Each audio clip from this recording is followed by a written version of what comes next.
By Hertz, where the winners rent. By Chrysler Corporation. See the mileage makers at your Dodge or Chrysler Plymouth dealers. And by Radio Shack, the nationwide supermarket of sound.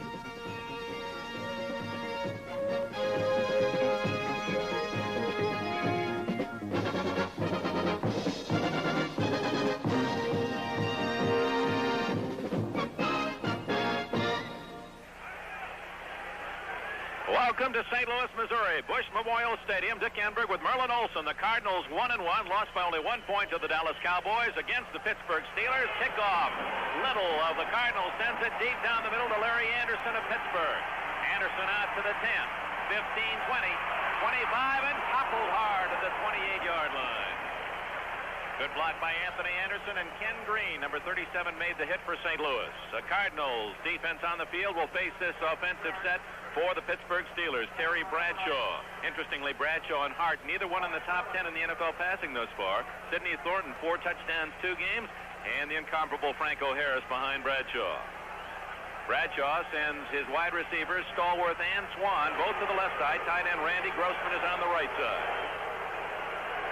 First play from the Pittsburgh 28, Thornton in motion. Franco gets 2, gets 4, fumble, and I believe the Cardinals have the football at the 31-yard line.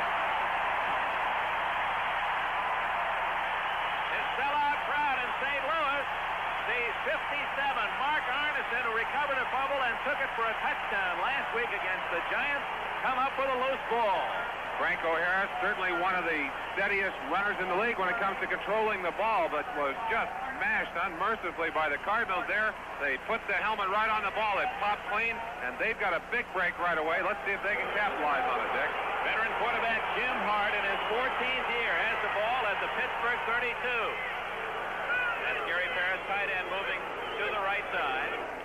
And Hart trying to throw on first down. Complete at the 25, and down immediately goes number 32, Otis Anderson, the sensational 22-year-old rookie from Miami of Florida. Brown, Theodis Brown, the second pick of these Cardinals out of UCLA, and Otis Anderson, the first running back selected in the draft last spring, are the running backs behind Hart. His wide receivers, Mel Gray, a deep threat, Gary Parris and Al Chandler, 2 tight ends, one playing wide receiver. Actually, Pat Tilley is in now at wide receiver to the left. 2nd and 3, and Anderson gets only a yard or 2 up the middle. Anderson, nearly 200 yards against the Cowboys, over 100 yards last week against the Giants. He and William Andrews of the Atlanta Falcons trying to do something that no rookie has ever done, and that is rush 3 consecutive 100-yard games in their first 3 NFL games. And there's the line for St. Louis. They've had to do some shuffling with the loss of their great All-Pro Dan Deerdorf. They've got Joe Bostic, number 71, in there, but they're glad to welcome Tom Banks back to the lineup. He's been out for a number of weeks with a deep thigh bruise. Other than that, the lineup stays the same. We'll keep our eye on 71 Bostic, trying to fill some mighty big shoes. All-Pro Deerdorf out for the year. Theodis Brown on the draw has a first down at the 20-yard line. It was Terry Steve, 68, and Joe Bostic, 71, who gave him a little daylight.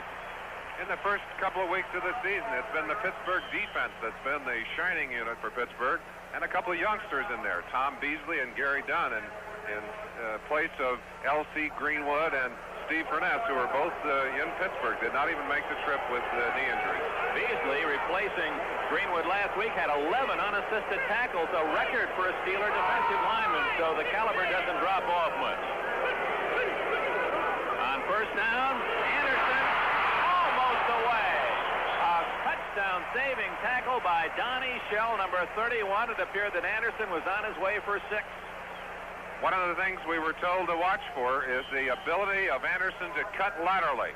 Watch this as he follows the lead block into the hole, sees daylight to the outside, and without losing stride, accelerates just quickly. And if Shell hadn't been a hold right of his ankle, he would have been outside and had big yardage on that one. 2nd and 5 at the 15-yard line. Tilley and Gray to the left. Hart to throw. In trouble, and down he goes in the grasp of 76, John Banaszak, at the 32-yard line. Make that the 27-yard line. The first sack for the Steelers, who have 10 in the first 2 games this year. Great line backing. Ham, Lambert, and Cole. And, of course, the backups were Winston and Valentine, and Taves are tough as well. Deep backs, Ron Johnson, Mel Blunt. They'll come up and challenge you on the line of scrimmage. It's tough for the receivers to get out. And Shell and Wagner, 2 excellent safeties.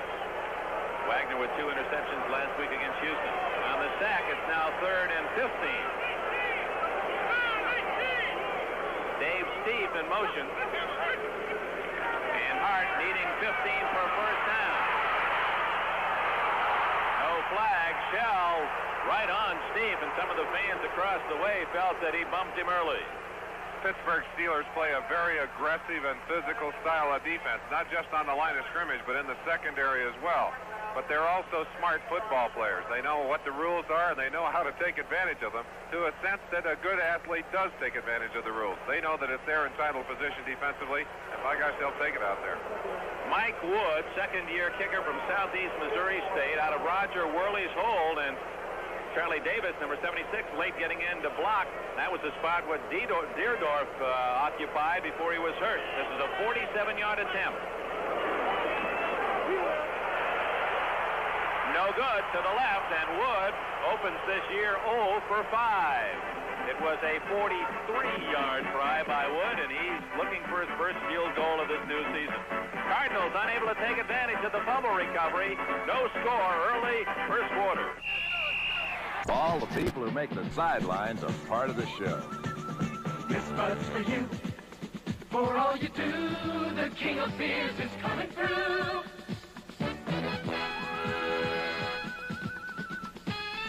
Yeah, just for you, that distinctively clean, crisp taste that says Budweiser. For all you do. This Bud's for you. Here on NBC, Dick Enberg with Merlin Olsen. I have a feeling we're to see a fine game today. I just, on paper, it's certainly a bit of a one-sided match because Pittsburgh has played so well. But the Cardinals are a much improved football team, and it looks like they're ready to play today. Cardinals, however, unable to take advantage of the fumble recovery on the Steelers' first play. There goes Sidney Thornton. He caught the Cardinals in a blitz, and it's Thornton all the way out to the 42-yard line and a first down. Last week, Terry Bradshaw used his count masterfully to take advantage of Houston, and he did it again there, forcing the linebacker to commit himself on the blitz too early. He was out of body position, unable to control that gap, and Sidney Thornton pops in behind to make fine yardage. 17-yard gain for Thornton, and the Steelers have their first down. Initial first down of the game. Bradshaw, Stallworth left, and Swan right. Thornton again, and a flag is down as Thornton is out near midfield. Now, I'm afraid Let's check other scores, Merlin, as we see the holding call against Pittsburgh. They're in overtime. The Broncos and the Falcons tied at 17. Final, and the Jets have their first win of the season, 31-10 over the Detroit Lions. Final, New England, and we understand that Cincinnati quarterback Ken Anderson left the game with an injury. Patriots struggled to a 2014 win. They're 2-1. Holding, number 52, offense, first down. Mike Webster whistled for the hold. Jerry Markbright, the referee. You saw that other final, Philadelphia beating New Orleans. Webster, of course, going head-to-head with Charlie Davis, who was drafted and played for a year with the Steelers. Cleveland leading late in the game, 13-10 against Baltimore. Brown's trying to be a 3-0 beginner. Bradshaw's pass right at the shoelaces of Thornton, incomplete. And after the holding penalty, it's second down and 20. Minnesota and Miami, and the Vikings, tough defense, holding the unbeaten Dolphins to a touchdown, and they lead. Minnesota leads on their home field by 5 in the fourth quarter. Tampa Bay and Green Bay, the battle of the NFL Bays, and Tampa has 21 and Green has 3. Houston trying to rebound from that tough loss at Pittsburgh last Sunday, ahead of Kansas City before halftime.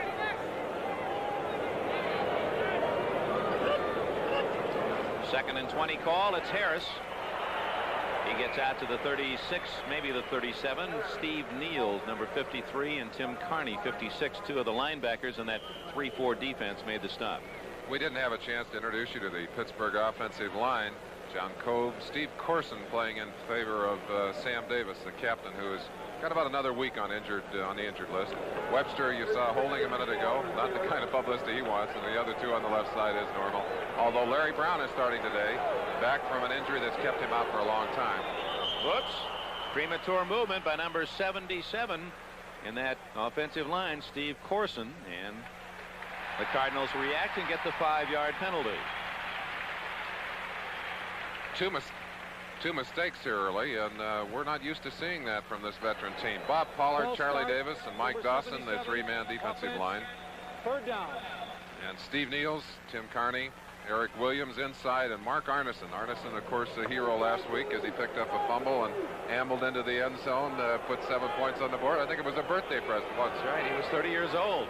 Good way to celebrate. Bradshaw on third down 20. Deep down the middle, almost intercepted by number 27, Carl Allen. And Bradshaw fortunately had that ball too high, or that would have been a turnover. Bradshaw always hangs that kind of pass high, knowing that his receivers, Swan and Stallworth, will go up after it. And it's very difficult to go up there with them. They have such great leaping ability. And we've seen Terry throw too many of those passes to feel that it's an accident. He puts it up there on purpose. Good point, Merlin. And there's the case where he figures if anyone's going to get up to catch it, it'll be Stallworth or Swan. Craig Colquitt, averaging 40 a kick, angles it to the sidelines and out of bounds. Going to be a fairly short kick. Let's see where they mark it as the official comes up to about the 30-yard line. Yes, St. Louis will put it in play. Bud Wilkinson's Cardinals have it again. First down at the Bird 30-yard line. 9:52 remaining first quarter. No score. No score. The Cardinals and the Steelers. You see the black armbands worn by the St. Louis players in memory of J.B. Kane, the tight end who died during the summer training period, and the announcement just this week that it was an incredibly rare congenital heart condition that proved to be fatal for Kane. Ball at the 30-yard line. And good power up the middle goes Otis Anderson for 4 yards, and he carried about 3 Steelers with him. We got some more scores coming in, Dick. Big score. Miami has just gone ahead on a Don Strock to Larry Zonka. 6-yard pass with the extra point block, so something's wrong with Greasy. Yes, he injured his leg early in the second half. But Miami now leads by 1. Seattle draws the first score in the Kingdome against the Oakland Raiders. Gary Parrish, the tight end, out of the full house backfield, moves to the right side. The Otis Brown slams out close to a first down at the 40-yard line. These two young rookies, Otis and Theotis, show some power. Denver beats Atlanta 20-17 in overtime. So the Broncos are now 2-1. It's a first down for the St. Louis Cardinals. We certainly have our sights on Otis Anderson, but we don't want to overlook Theotis. Certainly we had a chance to see him do a lot of great running as a collegiate, and with the power and speed that he has in combination, that could be a most impressive backfield. Again, Paris shifts to the right side. Gray right and Tilley left. Hart. He's got a man open. Mel Gray. 35, 30, 25, 20. Out of bounds at the 13-yard line. Mel Gray, written down by Donnie Shell. We didn't expect to see number 85 Mel Gray in the game today. He's been nursing a hamstring pull and was questionable right up till game time. But you can see right there the reason that Jim Hart and Bud Wilkinson want Mel Gray in the lineup. He gets deep and he gets open, and Hart has it right on the money. Gray in front of the defenders shows you what he can do with that when he gets the ball down in their territory too. Away from Wagner, finally run out of bounds by Donnie Shell and Ron Johnson. But that's a big, big play. A 78-game streak in which Gray has caught at least one pass. A 43-yard gain. First down, St. Louis. Ball at the 13. Hart's going to throw. Anderson incomplete. That would have been an interesting confrontation. 58 Jack Lambert from his middle linebacking position coming over to cover Anderson. Oh, that might have been delightful collision for the football aficionados down at that end of the field. Hart was reacting quickly to the blitz by Ham as both the linebackers from the outside coming hard. He dumped it off quickly but was forced to throw it so quickly that he did not have it on target. The Bears take the early lead against the Dallas Cowboys 7-0. That's at Dallas. And San Francisco has taken a 7-0 lead against the Los Angeles Rams in the first quarter. Hart on 2nd and 10 from the Steeler 13. Otis Anderson at the 10, 5, touchdown St. Louis.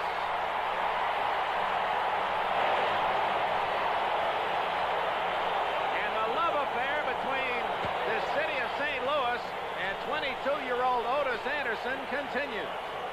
Well, I'll tell you, I love him too. What a great run he put on for us right here. Takes the football. It looks like a play designed to come inside of the end. Anderson dips inside just a little bit and then just shows that great speed to the outside, and he makes it look easy against a team that does not give up easy touchdowns. Mike Wood's point after is no good. And Wood, who has missed 5 field goals, has now missed an extra point. And that takes a little of the sweet taste out of the Cardinal touchdown. But they lead. First quarter, 8:19 remaining. It's 6-0 St. Louis.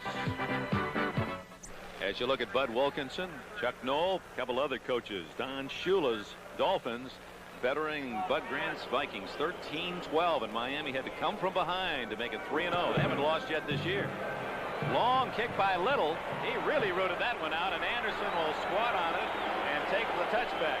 Let's go back and make a correction. Bud Wilkinson changed his place kickers for that extra point, and it was Steve Little, not Mike Wood, who missed the extra point.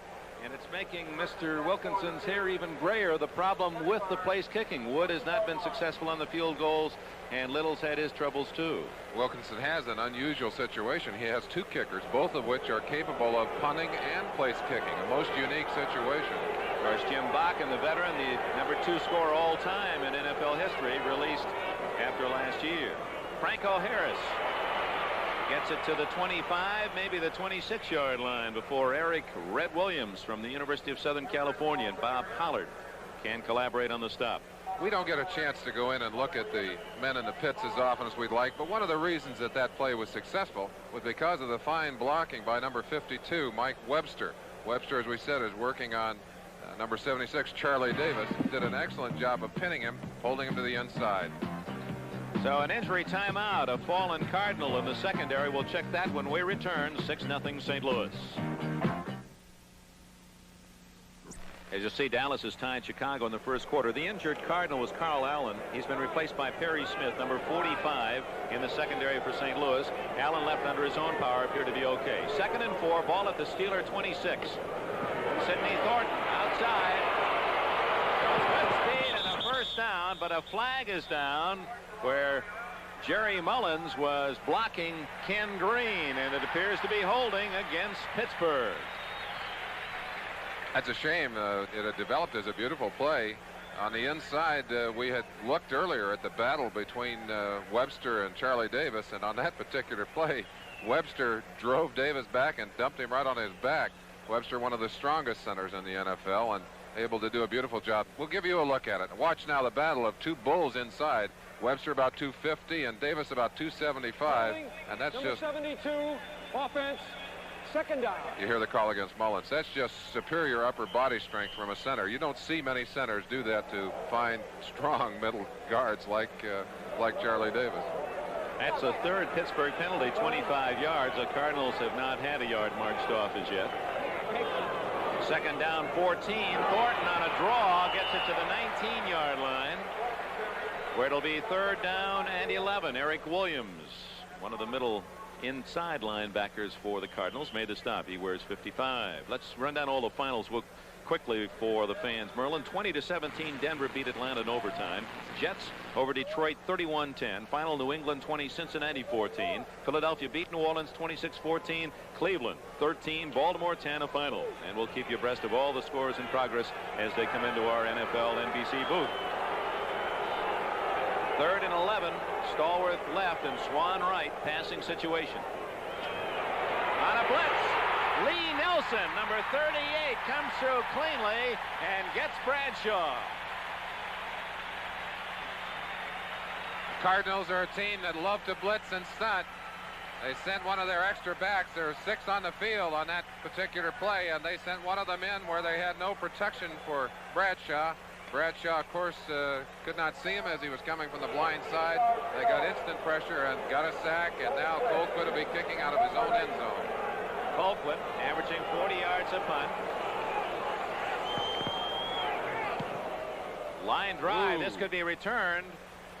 Number 39, Willard Harrell, on his birthday, covered well by the Steelers at the 40-yard line. So Harrell and St. Louis will put it in play with a 6-0 lead at their own 40. A reminder, folks, tonight at 8 o'clock here on NBC, Bob Hope on the road to China. Taped entirely in the People's Republic of China. 3 hours. Features Crystal Gale, Shields, and Yarnell. And Merlin Olsen's favorite, the Big Bird.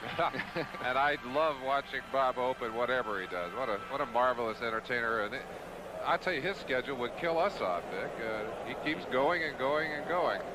He really is a legend in his own time. 6:24 remains in the first quarter.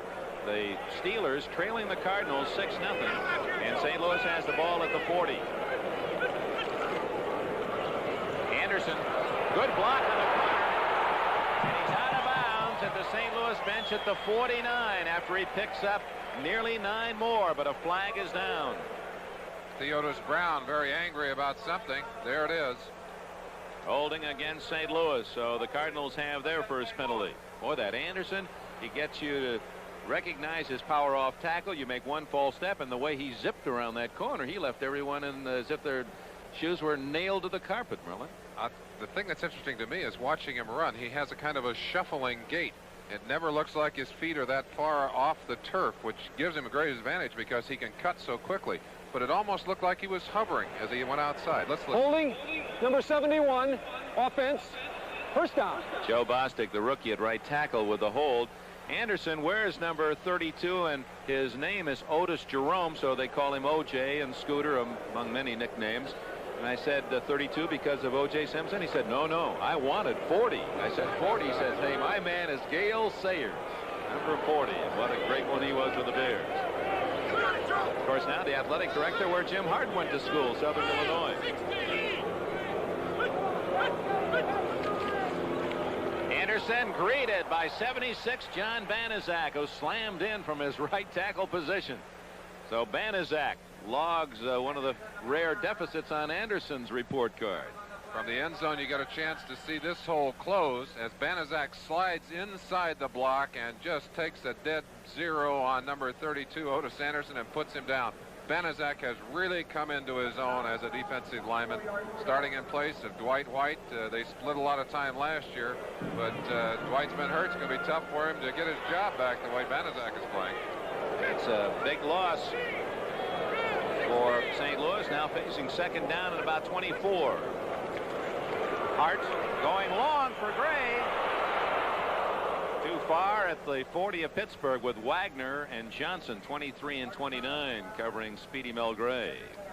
Dick, you talked about the defensive coverage and the ability of this defense to cover passes. Gray has punctured them once for a long one today, and they're going to have no part of it. You see the double coverage on Gray as he gets downfield. 2 people right there making it impossible. I think Hart wisely threw that one over the top and threw it away. 3rd and 24.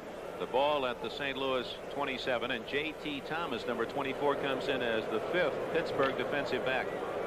We're seeing more and more situation defenses. Pittsburgh utilizing 5 backs. Of course, the Cardinals with 6 defensive backs. And the Cardinals come in with 3 wide receivers. Dave Steep being the 3rd. Steep in motion. Hart in trouble. And he finds Tilley on the sidelines. Not good enough for the first down. Complete at the 44.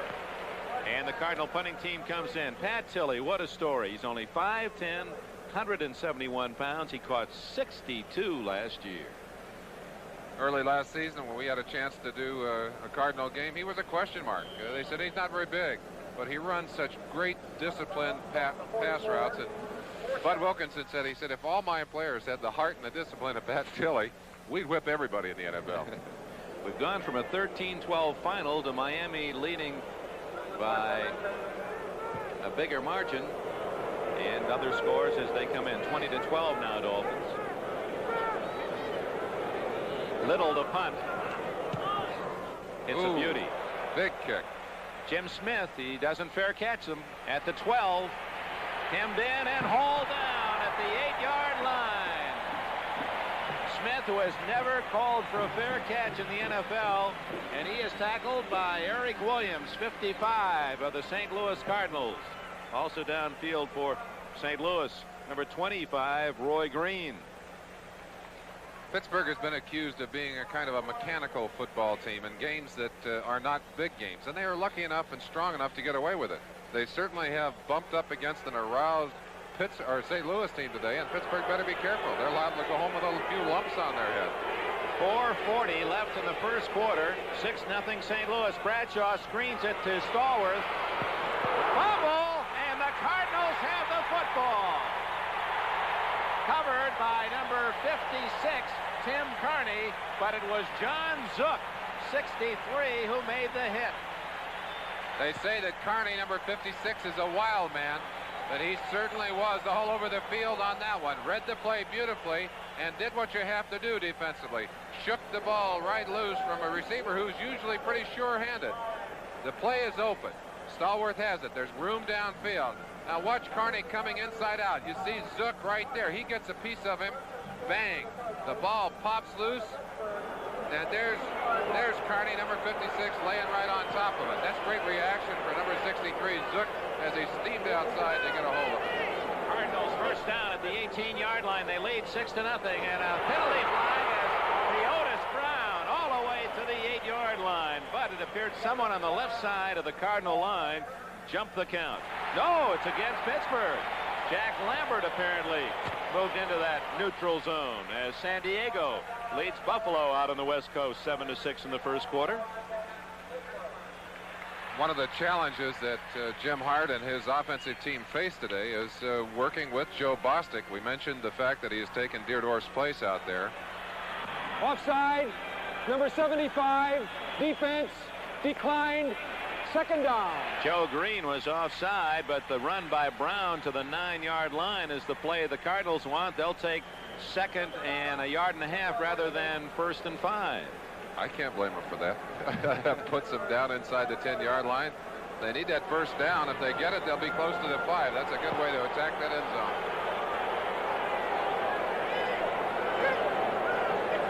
Gary Parrish, tight end, again shifts right. Whoa! Brown and a fumble, and who's got it? St. Louis somehow managed to fall on that football when two black shirts were right there to pounce on it. Jack Ham came through cleanly, but the fumble was created when another offside against Pittsburgh. So a break for the Cardinals. That'll carry a first down. But the fumble occurred when Brown and Hart ran into each other on the exchange. Here it is. Watch the mistake right here. It looked like Brown just in the wrong hole. A quarterback like Hart doesn't make that kind of mistake very often. So the ball bounced free, touched by Ham there, but the penalty is going to nullify the fumble. Defense, first down. Jack Ham was offside. Apparently he was coming in on that blitz and jumped the count. First and goal for Bud Wilkinson's Cardinals inside the Pittsburgh 5. Now they failed to capitalize on the first fumble they picked up in Steeler territory. If they don't get something out of this one, it would put them in a real disadvantage. Meantime, Chuck Noll staring at a possible 13-0 deficit. Brown gets a couple straight ahead behind the wedge blocking of Banks the center, Young and Steve the guards. A score, fourth quarter, Tampa Bay leads Green Bay 21-10. The Packers scoring with 8 minutes left. David Whitehurst to James Lofton, a 12-yard pass.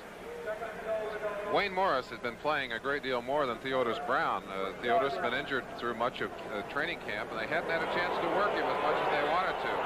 It looks like they've made some decisions and got him out there, and this backfield has really proved to be an effective combination for the Cardinals. But there's bound to be some confusion. You see it right there. When you get people who have not worked that much together, Brown has not been in that backfield that much with Anderson and Hart. You see right there that Hart has to call a timeout rather than take the penalty for taking too much time. It wasn't just Anderson and Brown. Another new member of the Cardinal backfield, your former teammate with the Rams, Rod Phillips, had just come in a power T formation, and Hart just didn't have the right people in the right spot. Well, we're talking about that backfield. It's perhaps interesting that you see the tight end in that backfield very often for the Cardinals. Wilkinson likes to do that to try and confuse the defense. He'll shift him right, shift him left, may put him in motion, may use a running play with the tight end as a blocker. Gives him some flexibility. So Hart, his backup quarterback Steve Pisarkowitz. Bud Wilkinson talk it over. It'll be 2nd and goal at the 3-yard line. Just about, well, 10 to 15 games left in this 1979 baseball year, and 3 tremendous pennant races. Pittsburgh involved in the National League East will be at Chicago's Wrigley Field next Saturday on our NBC telecast. The Minnesota Twins still alive, and the American League West will be at County Stadium, Milwaukee. We hope you'll join us with Sports World following our baseball action next Saturday afternoon.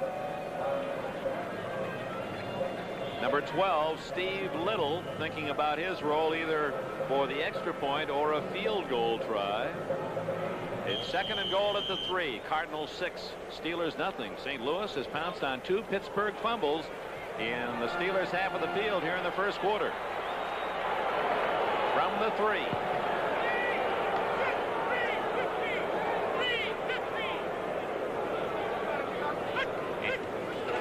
It's Anderson outside, and he loses 2.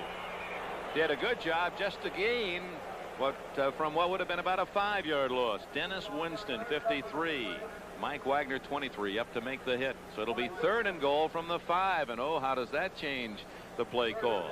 Well, it forces a lot of pressure on the offense. The play, by the way, designed to go around the left end. Banaszak got tremendous pressure and penetration, and actually I thought Anderson did a great job not to go down well behind the line of scrimmage. Kept his feet and did lose a little bit of yardage, but could easily have been knocked down by the penetration of Banaszak. 3rd and goal at the 5.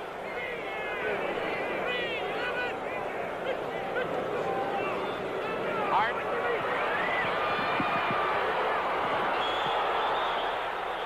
Anderson almost caught that football on the goal line as Hart floated it out there, and Anderson very nearly with a diving catch right on the goal line, covered by Jack Ham, and Hart throwing out of tremendous pressure.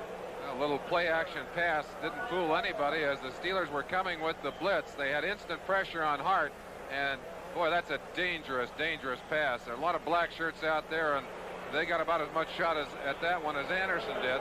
Luckily, it wasn't intercepted. They got a chance to go for the 3 points. Little to try. Up, and it's good. That's the first field goal of the year for the Cardinals, and of course the fans give quite a cheer. Steve Little, 22-yard field goal, and with 2:50 remaining in the first quarter, St. Louis boosts its lead to 9-0. Little was turned upside down on that last play and got up looking at the official. You got a smile there from him. The official came over and said, "Look, it's good. What more do you want?" And of course, Little was happy about that. Watch him here. Finishes the kick, and someone goes underneath. I don't think they really tapped him. Those kickers become great ballerinas and great actors. He was doing a little of his acting there. So the Cardinals, after the fumble recovery, Zook dislodging the ball from the grasp of Stallworth, and Arneson falling on it, and Carney falling on it at the 18-yard line. St. Louis unable to get the touchdown. They settled for the 3-pointer from 22 yards out. It's 9-0 Cardinals. So far, the Cardinals have not only outclassed the Steelers offensively, but their defense has been a major part of their success in the early part of this game. Larry Anderson fumbles and wisely stays in his own end zone. It'll be first down Pittsburgh at the 20. The Cardinals playing very well defensively, and Pittsburgh shakily here in the first 15 minutes. Bradshaw dumps it out to Harris, incomplete. Franco, had he caught the ball, was headed upfield at full speed. San Diego has a 7-point lead against Buffalo out at San Diego, 13-6 early second quarter. Tom Bettis, defensive coach for the Cardinals, has torn a page out of Red Miller's playbook. He rotates his defensive linemen, puts in a whole new fresh unit. He's got Zook and Simons and Jankowski in there now, and feels that having fresh defensive linemen in there can put some pressure on the offensive line and certainly give them a better chance to rush the passer. 2nd and 10. Bradshaw hit by Zook, gets away, and now field incomplete for Cunningham, number 89, and a flag goes down, and I believe that's going to be against St. Louis. It's a late hit by Carney. Carney over there, and receiver out of bounds. Benny Cunningham out of bounds. No reason to hit him. Carney unloaded on him, and the official immediately threw the flag down. The roughness, there you see the call. They'll be marching off 15 yards, and that's the kind of play that really hurts you. Bradshaw gets away from what appears to be a sure sack here. Zook has him, and it's just some good athletic ability on the part of the quarterback, and that's the kind of thing he does. Turns the big play into a big loss into a big play. Cunningham, watch it right there. There's no reason to unload on a guy like that. Carney just a little bit carried away. Number 56, defense, late hit out of bounds, first down. Well, his momentum going and his head down. It didn't appear to be a vicious attempt by Carney, but the official on the spot felt it was unnecessary, and it cost the Cardinals. First down at the 35 after the 15-yard walk-off. Bradshaw has Stallworth open. John Stallworth fumbles, and who's got it? At the 42-yard line, Pittsburgh comes up with a loose ball. We saw Pittsburgh drop the ball a number of times last week against Houston and recover it time after time. They've done it today. They've dropped it 3 times. They've lost the first 2. They were able to pick that one back up. But Bradshaw did a masterful job of reading that zone. His receivers read the zones well, too. Stallworth found the seam. Bradshaw found Stallworth. Big play, but they're lucky to get the fumble back inside of Cardinal 50-yard line for the first time today. Ball at the 42. It was Stallworth who recovered his own fumble. Bradshaw back to the air, down the middle. First down, Cunningham to the 20, and he's all the way to the 17-yard line. Benny Cunningham, 6'5" and 247. He's like trying to tackle a gravel truck. There are 3 important ingredients in the pass. First, you've got to protect your quarterback. Give him time to throw. Then the quarterback, you see Larry Brown doing an excellent job there. Then you've got to get the pass on target. That one right between 2 defenders. And then I'll tell you, Benny Cunningham makes believers out of him. You can see why they missed him in the lineup. Looks like they're trying to jump on a rodeo horse there. Carl Allen, 27, back in the game, and indeed take a straight arm. Bradshaw looking for 6. Gets it. Stallworth, touchdown. John Stallworth, his first touchdown of this season. Number 22, Roger Worley, considered one of the finest corners in all of pro football.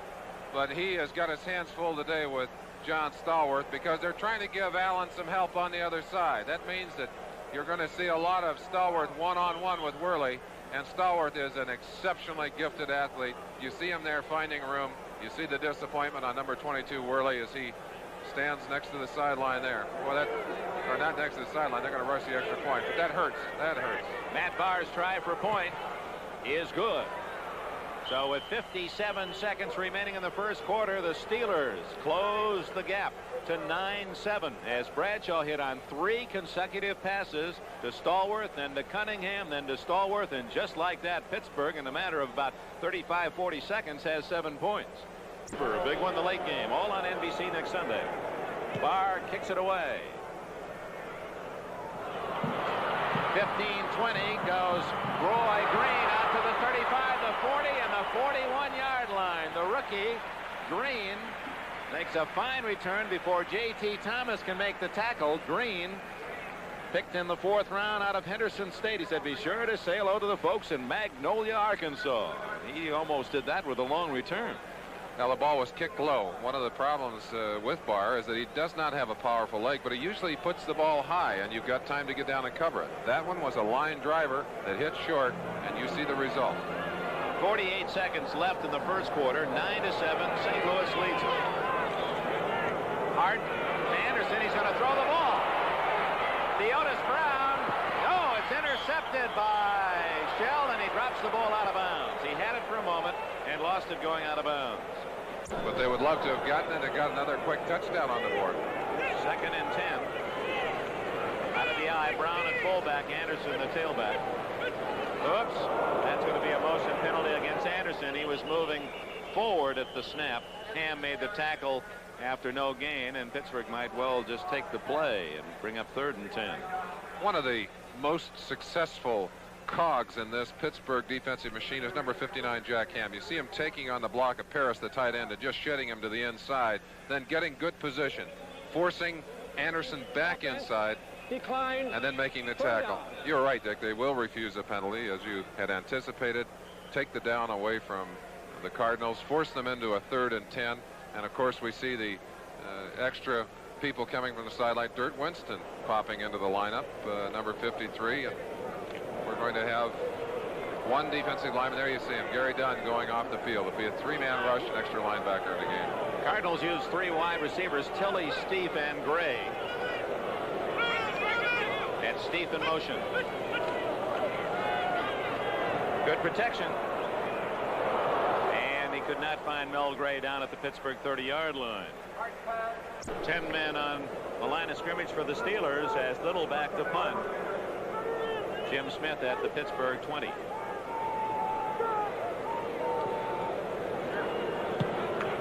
Wobbly kick. Smith can return it 22, 25, and down at the 30. But the Steelers come out of that with pretty good field position. John Bearfield, the 2nd-year linebacker of Texas A&I, Dr. Doom he calls himself, made the tackle.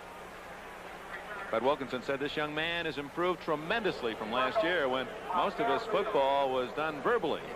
This year he's come in better shape and he's learned the game. And Bud says he thinks he's going to be really a fine player. I think this whole Cardinal team has improved, and they've demonstrated some of that today. Bradshaw to Thornton for 3 to the 33. Eric Williams made the tackle. That could well be the last play of this first quarter. 15 seconds showing. Dallas now leads 10-7 in the 2nd quarter after the Bears took the early lead. Looks like a space saucer, doesn't it? Those are the portholes atop the beautiful arch here along the Mississippi in St. Louis, which you make the ride up there in those sleds. You can look out over this part of Missouri and Illinois to the east. We open the 2nd quarter. Dick Enberg with Merlin Olsen. Pittsburgh trailing St. Louis 9-7. Bradshaw to throw. Wide open Cunningham. Breaks 1 tackle, but not the 2nd. He has a first down at the 44-yard line. Successful passers. This Steeler offensive line will give him time to unload it. They did a good job on that particular play. Franco Harris hit hard at the 45-yard line. Number 53, Steve Niels, crashed in from the left side linebacker spot, supported by Ken Green, 37. Niels from the University of Minnesota. One of the disappointments so far during the year for the Pittsburgh Steelers is the fact that they have not run the ball well. You see Larry Brown pulling around in a combination block and getting a good piece of his man. But overall, this Steeler team has not been a very good running team, and they're very concerned about that. It's going to be a problem for them. Harris is averaging only 2.9 yards a carry. Harris again out close to the 50-yard line, where it'll be 3rd down and a short 5. Steelers to take the lead. They're down 9-7. This is 3rd and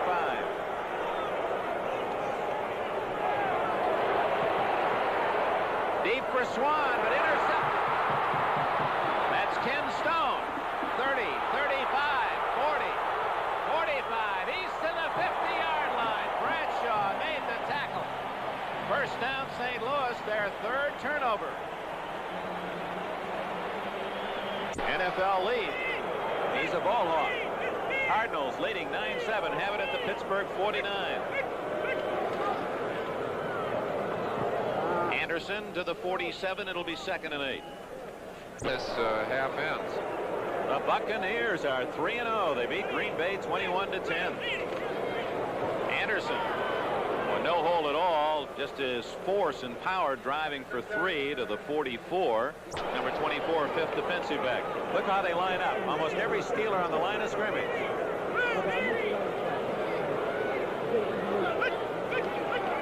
Blitz. 40, I believe, close to the first down, but short by a yard as Donnie Shell made the tackle. It'll be 4th and 1. Well, that's a tragic error. Hart read the blitz coming, throws the pattern right there as Steve breaks off the pattern against the blitz, but he was not deep enough to pick up the first down. A cardinal sin for a wide receiver, for any receiver for that matter. Al Hart with 5 completions, now just 6 away, a half dozen away from that 2,000 completion club. He'd be the 10th player to do it. And they're going on 4th down. Interesting decision by Wilkinson. Anderson.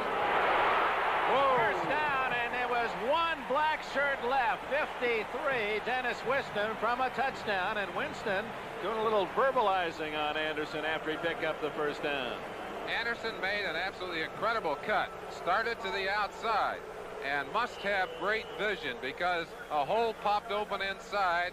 You'll be watching it from ground level. Watch him. He's starting outside, and look how quickly he cuts and accelerates up to the inside. Really forced the Steelers to react by his direction, and then took advantage, and you see the little scuffle. Dirt Winston giving him a little extra wrestle on the ground. First down for the Cardinals at the 36. Hart open. Pat Tilley all the way to the 14-yard line. First down, St. Louis.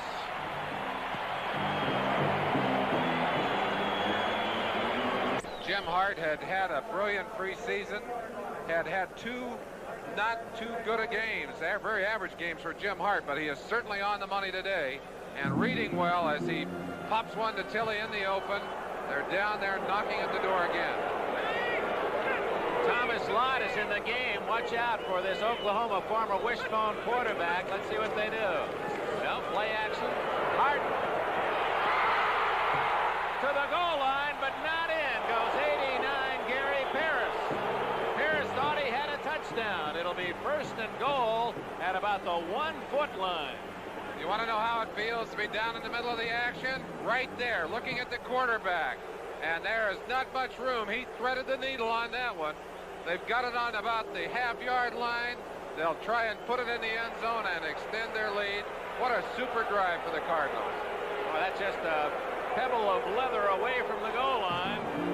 1st and goal. 4 shots at it from an inch away. Full house backfield.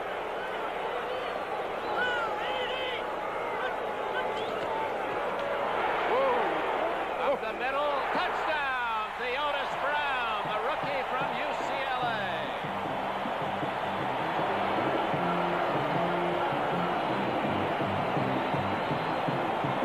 Now the Cardinals take an interception and turn it into 6 points.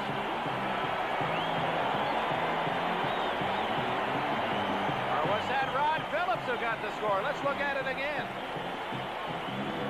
You see the handoff right there, and it's Theodis Brown, as you called it, Dick, over the top, and he met 2 Steelers who were also coming over the top. What a crunching collision that was. No good. Little misses his 2nd extra point, and those extra points could come back to haunt the Cardinals.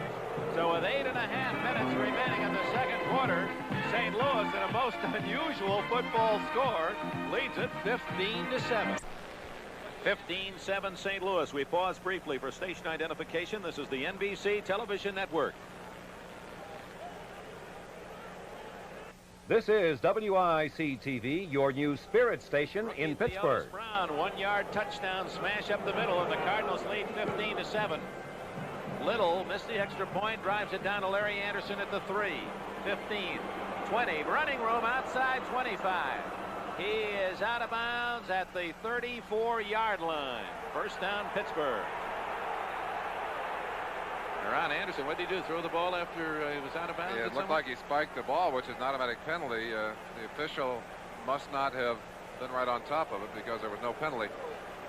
Bradshaw, 5 of 9 for 86 yards, and I'm sure he's still smarting from that interception that set up that drive and set up the touchdown. Let's see what he can do with his Pittsburgh Steelers. 47-year-old Chuck Noll observing from the sidelines. Franco Harris, 40, Out to the 43. Knifing tackle by Niels, 53, supported by Carney, 56. His team last year, after an 0-8 start, finished 6-2.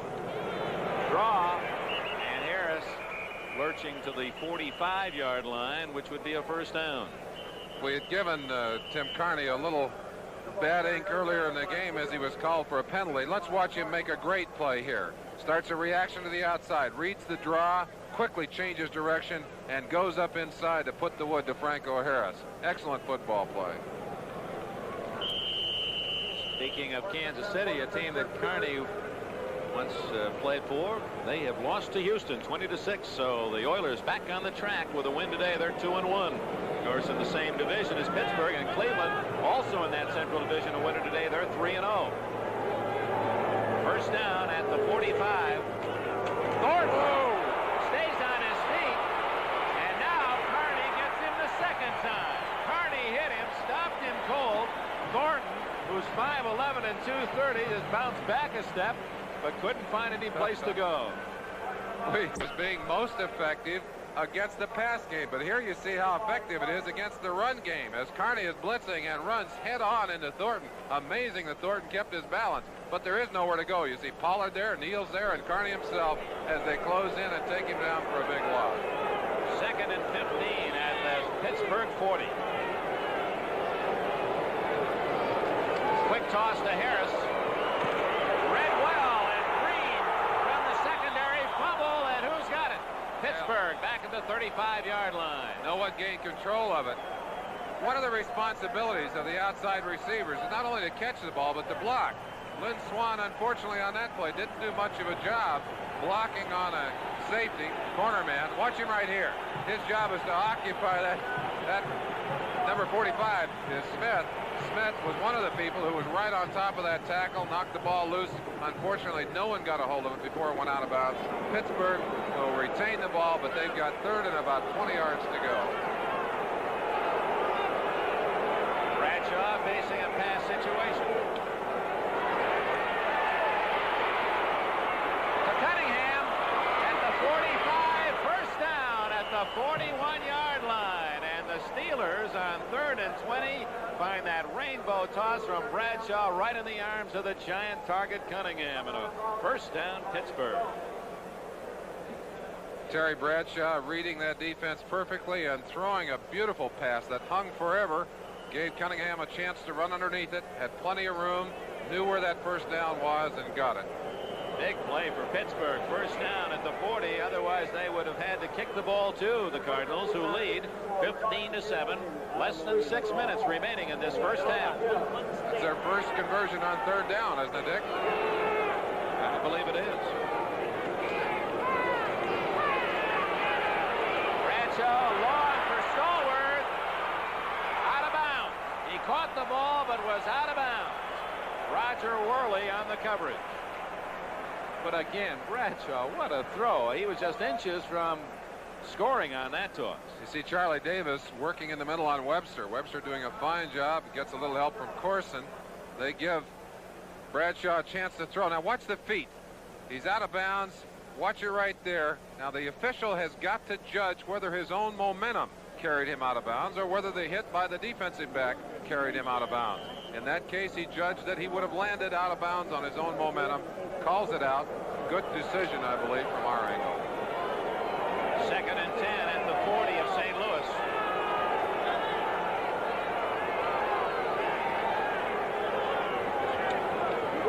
Up in the fumble. And I believe Pittsburgh recovers their own miscue. And the Steelers have indeed been fortunate the last 2 weeks. They recovered 3 of their own fumbles last week against Houston, and Larry Brown, the man on the spot, to cover the second one today. Pittsburgh has fumbled 4 times. Well, and each of those has been a forced fumble. They haven't been sloppy fumbles. They've been caused by hits. You see right there, Captain Crunch, Pollard reaching back and got a hold of Franco's arm and just forced him to cough that football up. They are very lucky to have it again, although it's going to be 3rd and 8, and we've got the specialty unit on the field. 4-man rush, 6 defensive backs in the game. From the 39, 3rd and 9 for Bradshaw. Good time. Broken up nicely by Ken Stone. That's almost almost like a man playing against the pivot in basketball. He was screened away from Cunningham, was able to spin around and get a hand on the pass and knock it away. Absolutely a superb play. The defender is not allowed to run through the receiver to get at that ball, and he just spun around him. Watch him right here. Spins around without making contact, reaches out, takes the backhand, knocks it away, almost like a bullfighter. Marvelous play. 89 Cunningham says, hey, you took my wallet. That's my money. Where's my football? Willard Harrell, the deep man, but they're going to try to down this one, and do they in time? Where are they going to call it? In the end zone? Yes, it'll be a touchback for St. Louis, as 49 Dwayne Woodruff came ever so close to getting that ball down inside the 1. So Craig Colquitt, a near miss. It's St. Louis at their own 20, and the Cardinals, an underdog to Pittsburgh, have the lead. National competition diving and USAC dirt car racing. 100-mile race from Du Quoin, Illinois. Draw play. Otis Brown. They call him Bigfoot at UCLA, and for good reason. Brown wears a 14 double or triple E shoe. He's pretty good on the wet carpet. Wouldn't want to have him kick you with that foot either. One of the things that impresses me, we felt, Dick, last year watching the Cardinals play, that one of their great weaknesses was a lack of speed, especially to the outside. They've cured that with Anderson, and they've also got big Otis Brown, who can go up inside, and if he breaks loose, he's got about 4.6 speed too. 2nd and 3, Hart. 6 for 12 passing, make it 7 for 13 as Anderson gets the first down at the 31-yard line. So Otis Anderson showing he can catch the ball as well as run it. So often that's the case. You can't get the combination. A man runs well but doesn't have the good hands. It appears Anderson has the full package. There's the halftime score. Seattle leading Oakland. So the Raiders shut out the first 30 minutes by the Seahawks. Seattle off to an 0-2 start. I'm sure Jack Patera is excited by the fact that they're ahead.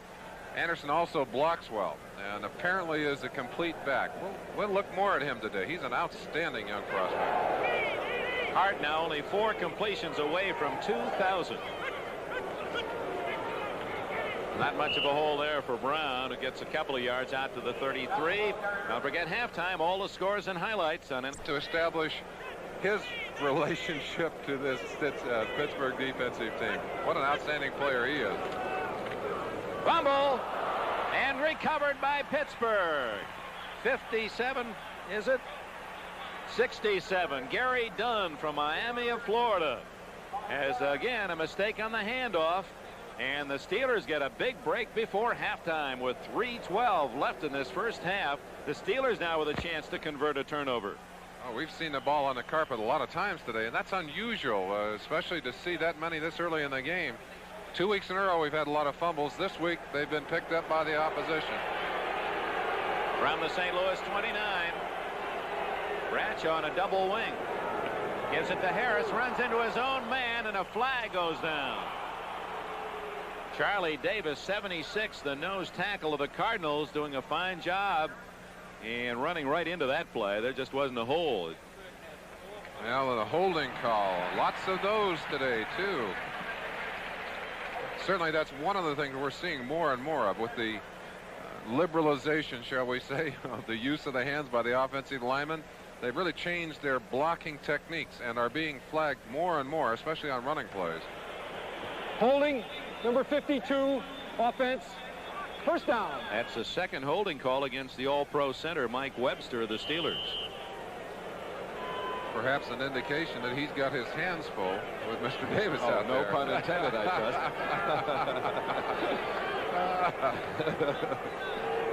Second down 20, or check it, 1st and 20. Thornton, and he stopped at the 38. Mike Dawson, 73, the defensive end from Arizona, who hunts javelinas in the offseason, the wild pigs, and he hunted down Thornton after a short gain.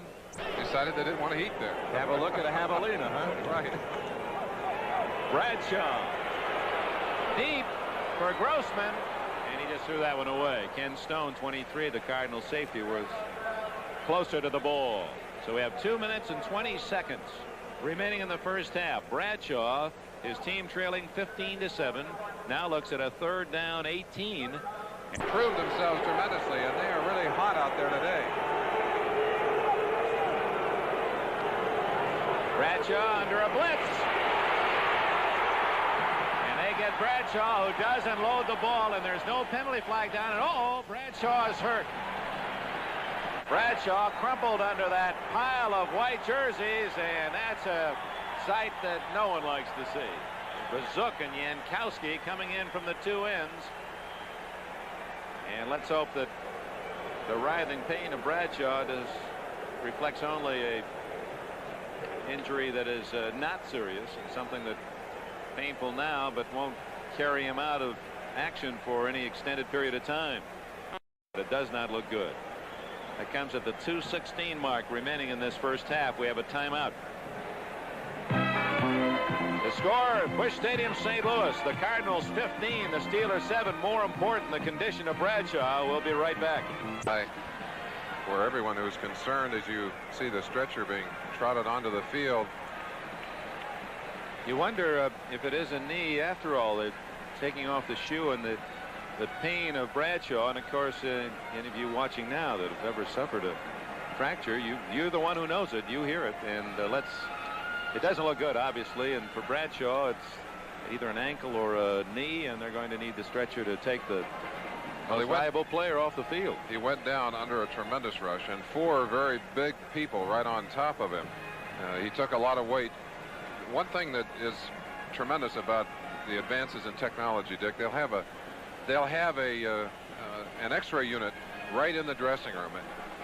Let's see if we can't pick it up. You see the pressure. Zook on the outside, 78, Jankowski right there, and it's Zook who has him. It looks like the leg went under about 2 different guys right there, and Bradshaw spinning out of there, holding the ankle, it looks like. Not the knee, but the ankle. So Bradshaw being helped from the field. We would hope that perhaps is a bad sprain rather than anything more serious. Mike Prusik, number 15, has not had a lot of playing time. Certainly one of the question marks. Do they have someone who can come in and fill the tremendously important role that Bradshaw has filled for so long? And you hear the fans here. They really have great respect. Terry Bradshaw 6 for 14, but that's a statistic that means nothing. Here it is again. Apparently the ankle crumpling under the attack of all that Cardinal beef. There, the left ankle gets turned underneath and then perhaps locked, and with the weight falling against it, either a fracture or a sprain. Colquitt has to punt, and it goes into the end zone. At this point, you get that feeling the game's kind of flat. The real story is back in that Pittsburgh locker room. These Cardinals went through that last week with Deerdorf. And what does that mean? That's an interesting point. What that does to a team, and Deerdorf's reaction was so interesting. What he told Bud Wilkinson, I let the team down. What an interesting comment from a man who certainly didn't want to be hurt. Well, I'm sure Bradshaw will feel the same way. His commitment and Deerdorf's commitment are really the commitments of all pros who say, I want to do what I can to help my team, and if they're not there, they feel like they've kind of cheated their teammates. Incredible performers, both of them, and I for one, I'm sure our fans tuned in across the country are very sad to see a player like that leave the field. Hart dumps it off to Theodis Brown. Does not get out of bounds. Down at the 25, and Lambert came close to a late hit. There's the 2-minute warning. The official 2-minute warning with the score 15-7 St. Louis. Hart and the Cardinals will try to generate an offense and build on that halftime lead.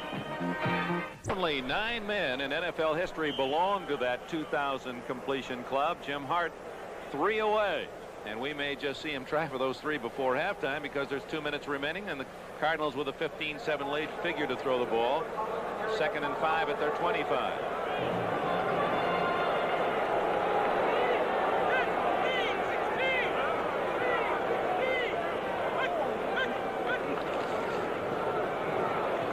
Anderson gets only a couple to the 27-yard line.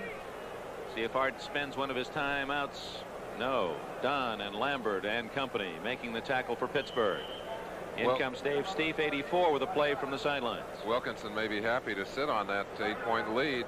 Certainly missing the 2 extra points hurts, but still they're more than a full touchdown out, and that's a pretty comfortable margin as you approach the half. Looks like he's going to be happy with it. 1:28, 1:27 clock running.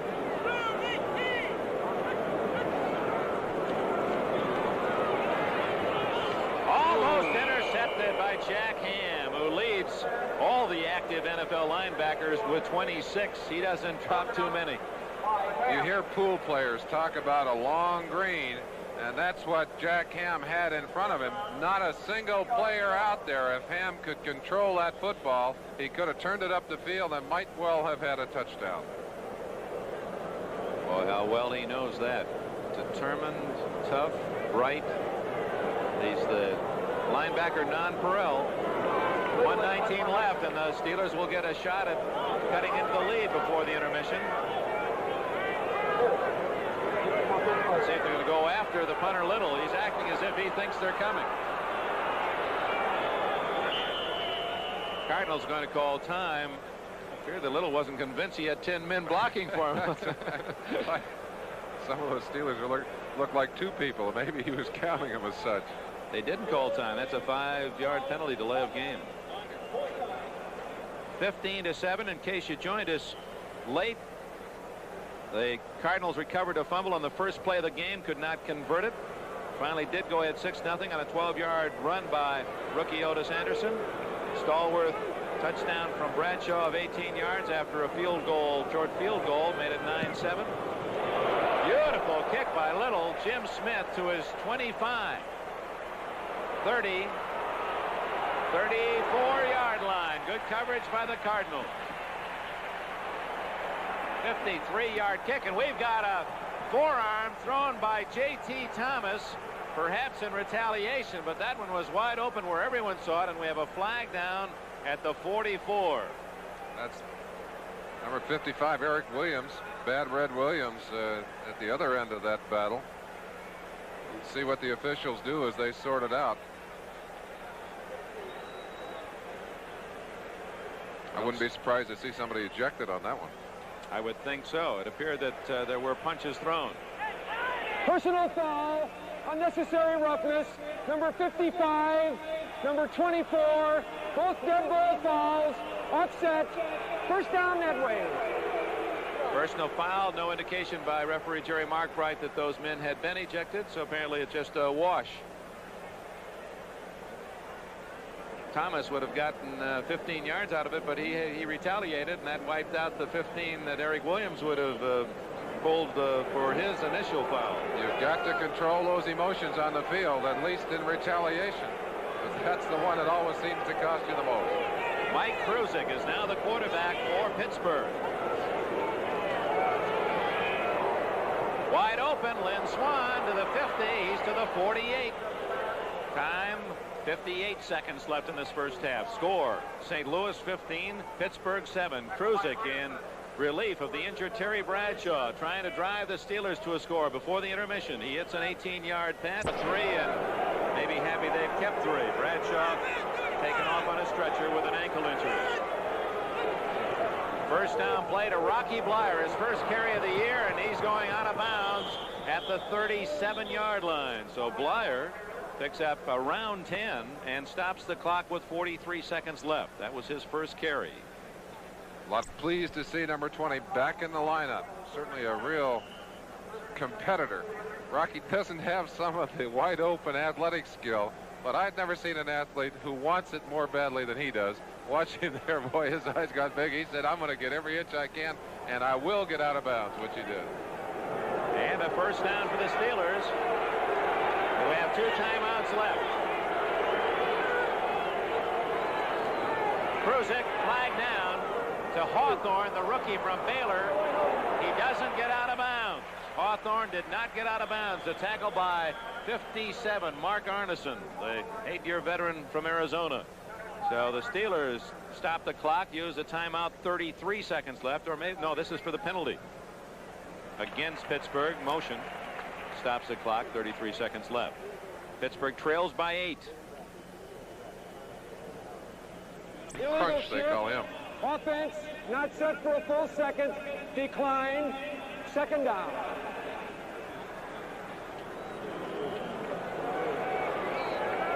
take the play to the Cardinals because there was a loss of 2 yards. 2nd and 12.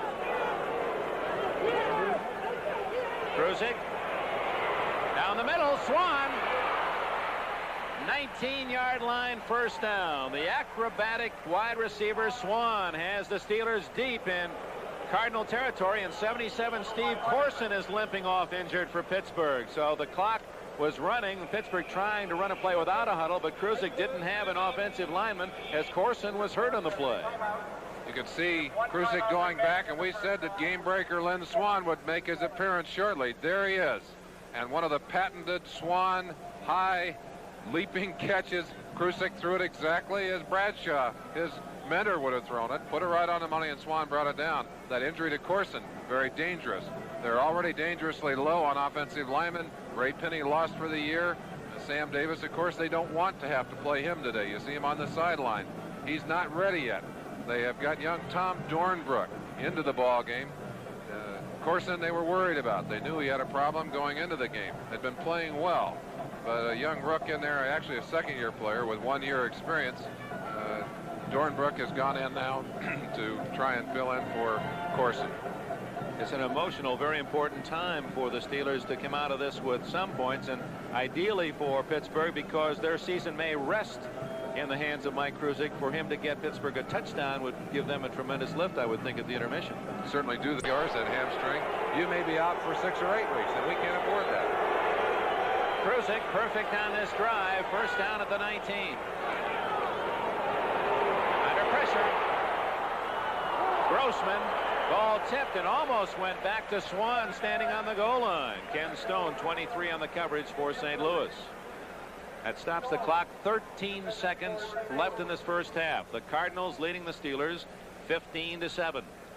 Zook and Dawson both in, giving Kruzik all kinds of pressure on that play, but he was pretty cool. I've been impressed with him so far, and certainly one of the marks of this Pittsburgh team is the kind of quality depth that they keep demonstrating week in and week out. You can't show me another team in football that can put as many starters on the sideline and still play good football. Report on Corson. Bruised right knee, probably will return.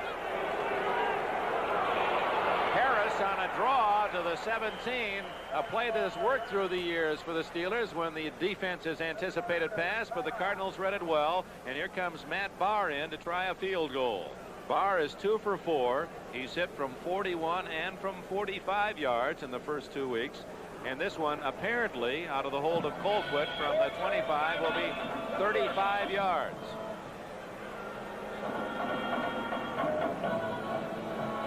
Eight seconds remaining in the half.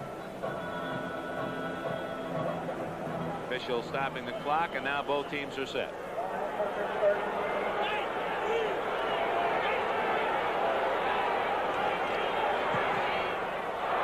No good. Wide to the left. So the Steelers are hit in the head with 2 tough, emotional blows. The loss of their Super Bowl most valuable player, quarterback Terry Bradshaw, and then a drive engineered. Apparently does not have a broken ankle. In fact, may even play in the second half, although I would be quite surprised to see them take any risks with him. He's such a valuable quarterback. But one of the other stories, Dick, we've been following closely, Anderson in his quest for his third 100-yard game, and doesn't look like he's going to do it unless he has a very big second half. Well, the official statistics in, he has only 27 yards rushing. One of those, of course, a touchdown, a 12-yard touchdown run. By the way, William Andrews of the Atlanta Falcons, he had only 43 yards today, so he also denied that 100-yard game 3 consecutive times as a rookie. And still another, Jim Hart has thrown the ball very well against the Steeler defense that allowed in the first 2 games a total of only 104 yards, and he had 110 yards the first half. I think there's Bradshaw. And it's good to see him moving around. Very often something happens to an athlete when pain hits him and he feels those bodies crunch. There's an instant surge that says, I'm hurt, and the fear very often makes you feel that you're hurt worse than you actually are. Statistics very even in the first half, almost dead even. And of course, the most important stat isn't there, the score, which is still 8 points in favor of the Cardinals. One other thing that is certainly impressive to me, you talked about the passing of Hart.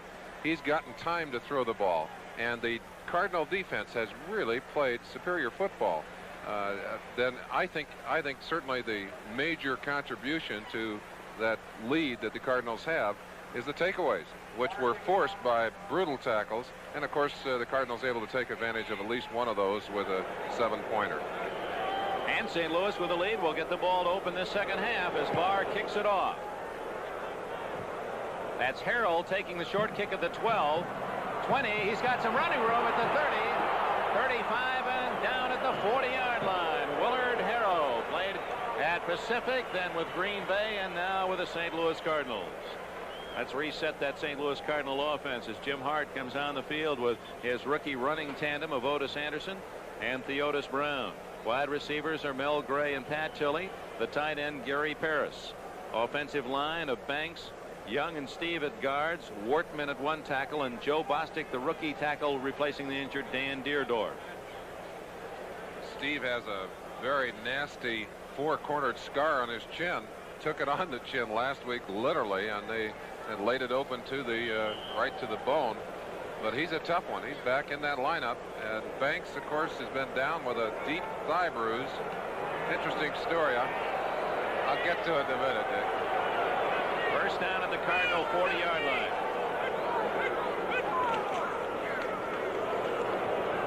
Nothing there. Burrowing for a couple yards. Anderson. Haney out said, "You got to play." He did. Two centers, the same team occupying the same hospital room. Theodis Brown to the 50, and finally he steps out of bounds at the Pittsburgh 47 with a first down. That man is 225 pounds, and he can go. Looks to me like the Pittsburgh defense certainly centered on stopping number 32, Otis Anderson. They better adjust their sights a little bit and also include number 33, Theodis Brown, as he has certainly been the more effective ball carrier today and got off for a fine gain there. Brown at the 50-yard mark as he ran away from Cole and Wagner before Lambert pushed him out of bounds.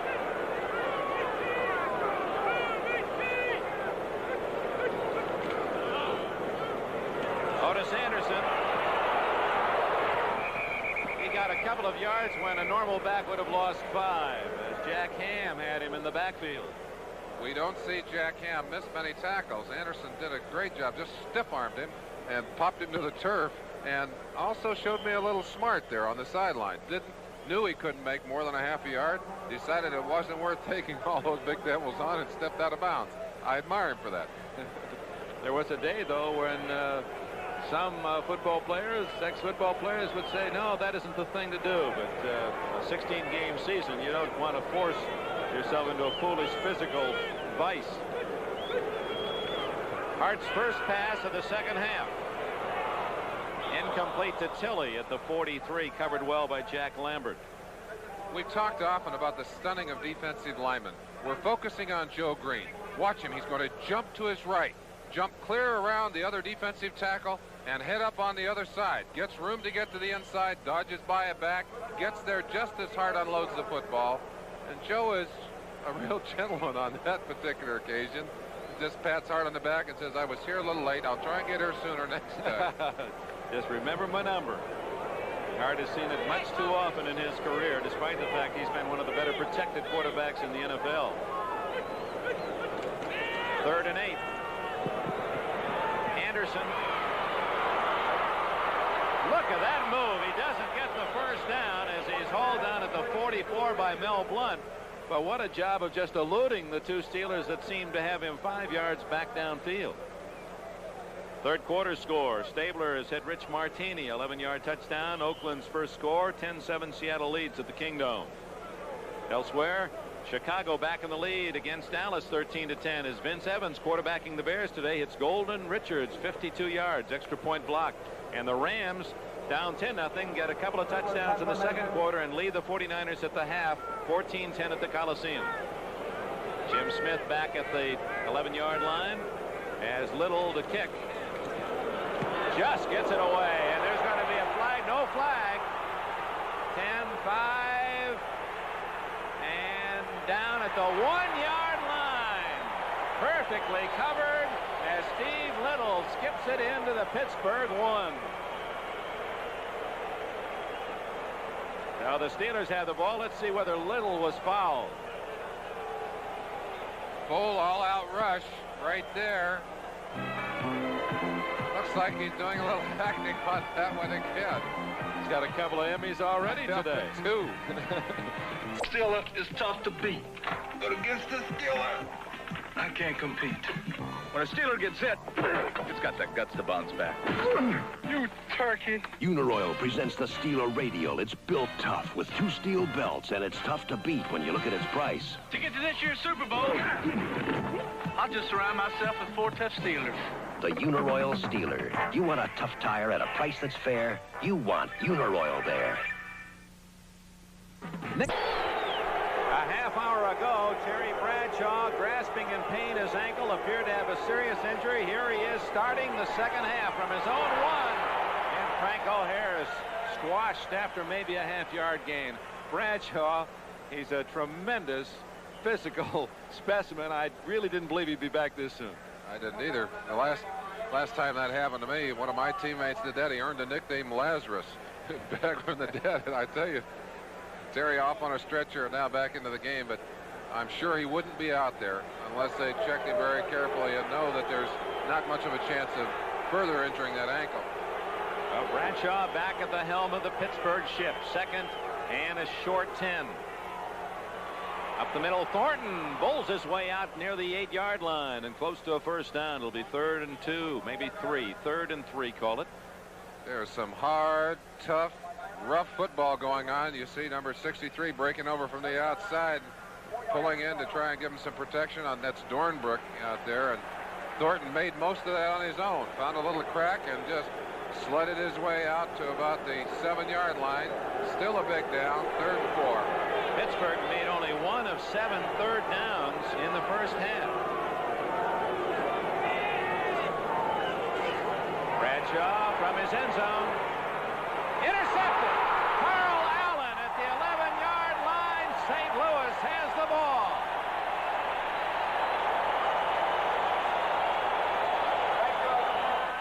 Allen's first interception of the year, and they've been picking on him, and he says, aha, I'll get one back.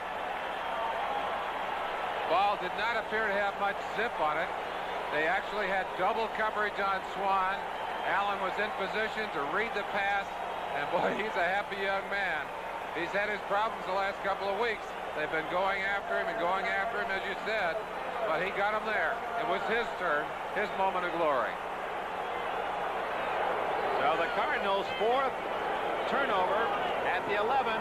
The Otis Brown bumped out of bounds near the 7-yard line. Mel Blount, 47, up from his right corner to make the tackle.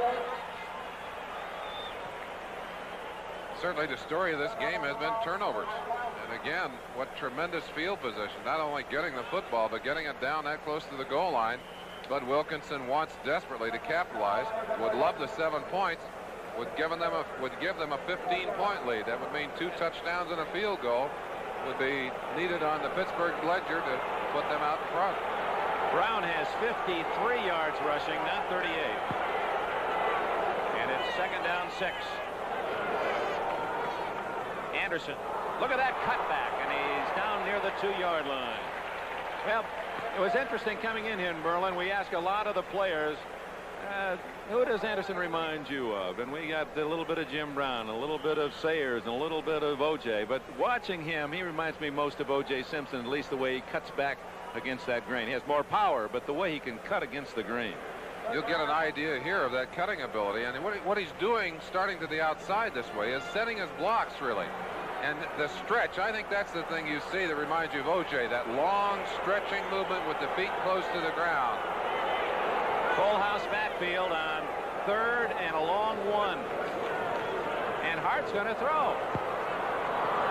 Anderson, bulldog down on a perfect tackle by all-pro safety Donnie Shell. Oh, that's a big play by Shell. So the Cardinals deny. Donnie Shell, one of the toughest one-on-one tacklers in football. Rather an interesting call from Hart. They're getting a blitz on him. He gets the ball away, but Shell's responsibility in the blitz is one-on-one on that receiver, and he's there to handle it with force. Little. No, it's Wood this time, and he makes it. Mike Wood, number 19, kicks the field goal. So Bud Wilkinson kept shuffling his kicking cards. And he finally found an ace in Wood. He gets 3, and the Cardinals lead now by 11. Cardinals now lead 18-7. We pause briefly from St. Louis for station identification. This is the NBC television network. This is WIC-TV, your new spirit station in Pittsburgh. Larry Anderson with Anthony Anderson and Greg Hawthorne deep for St. Louis. Little's kick goes to Larry Anderson at the goal line. 15, 25. Oh, is juggling the football as he hit the carpet at the 28-yard line. Kurt Alderman, voted the top special teams player by the Cardinals last week, made the hit.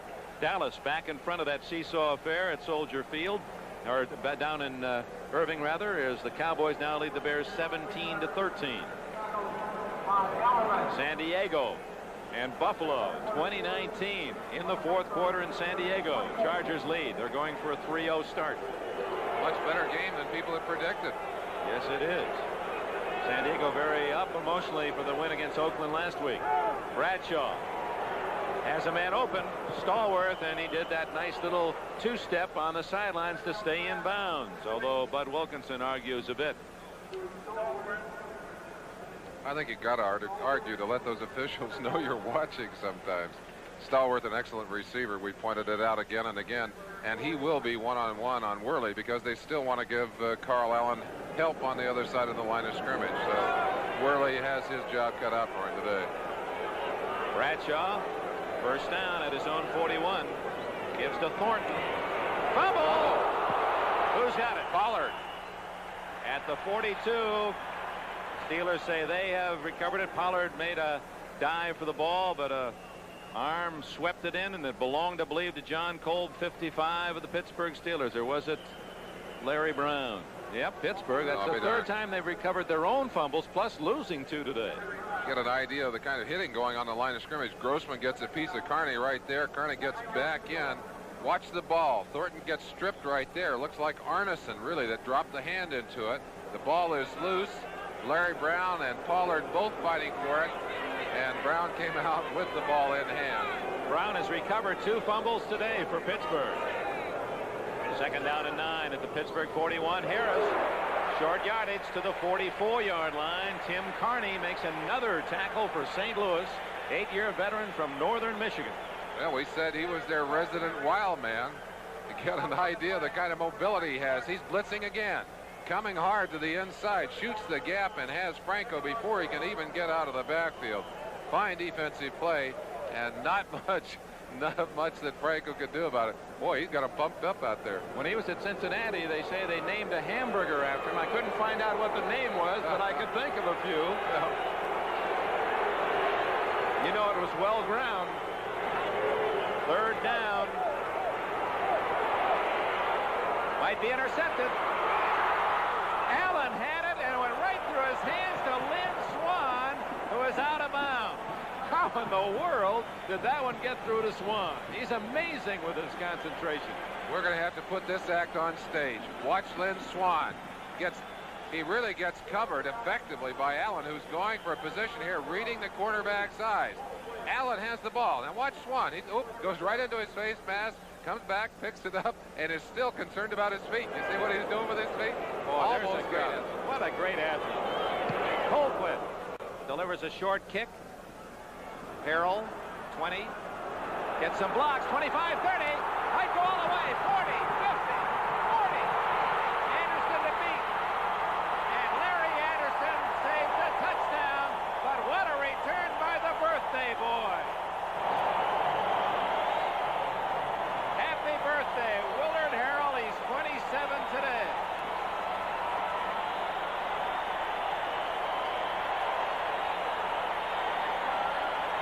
You get some great response from his teammates.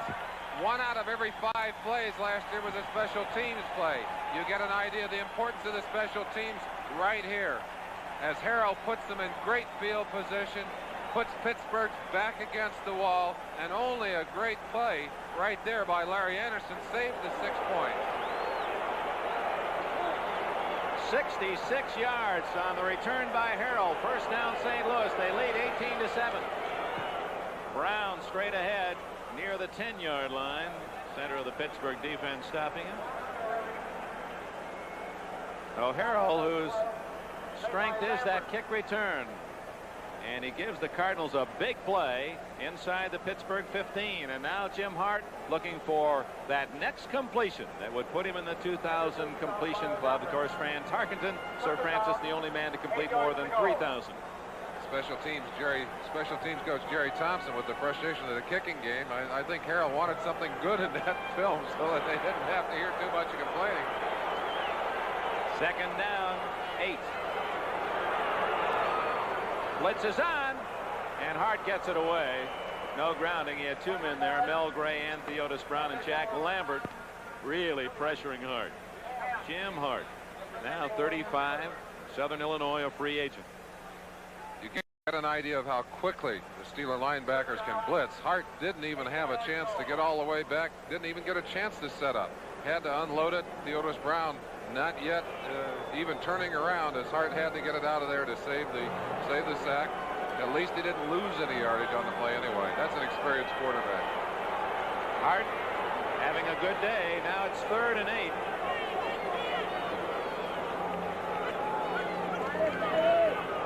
Good protection. And intercepted by J.T. Thomas, or was it? Flags are down, but I don't think any whistle. This is a live play. The Cardinals finally make the tackle at the 26 as Bob Young gets J.T. Thomas, but a flag is down at the 5-yard line, and we could have a defensive penalty against the Steelers. We'll see. That's one of those dangerous plays where a lot of players had seen the flag and actually stopped. And boy, you never want to stop till you hear that whistle because it could be against the other team. In fact, Joe Green indicating the penalty is against the Cardinals. But there are 2 flags down, one at the 5 and one at the line of scrimmage. Let's find out from Jerry Markbright.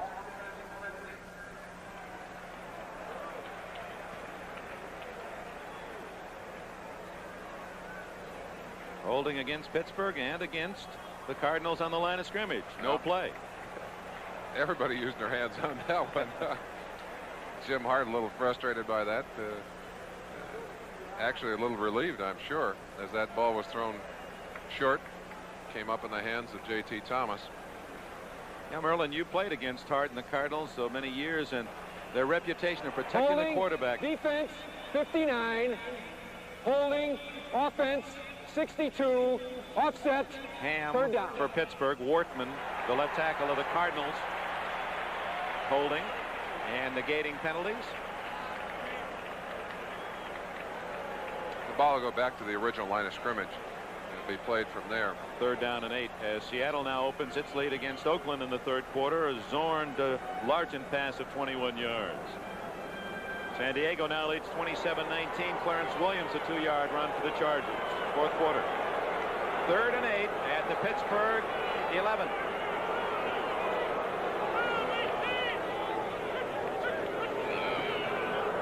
Anderson, and there's Hart doing 2 things. One, trying to maneuver the ball in the center of the field for the field goal, but also with the Steelers showing almost an 11-man front, hoping Anderson could pop free, break at the line of scrimmage, and go in for an easy score.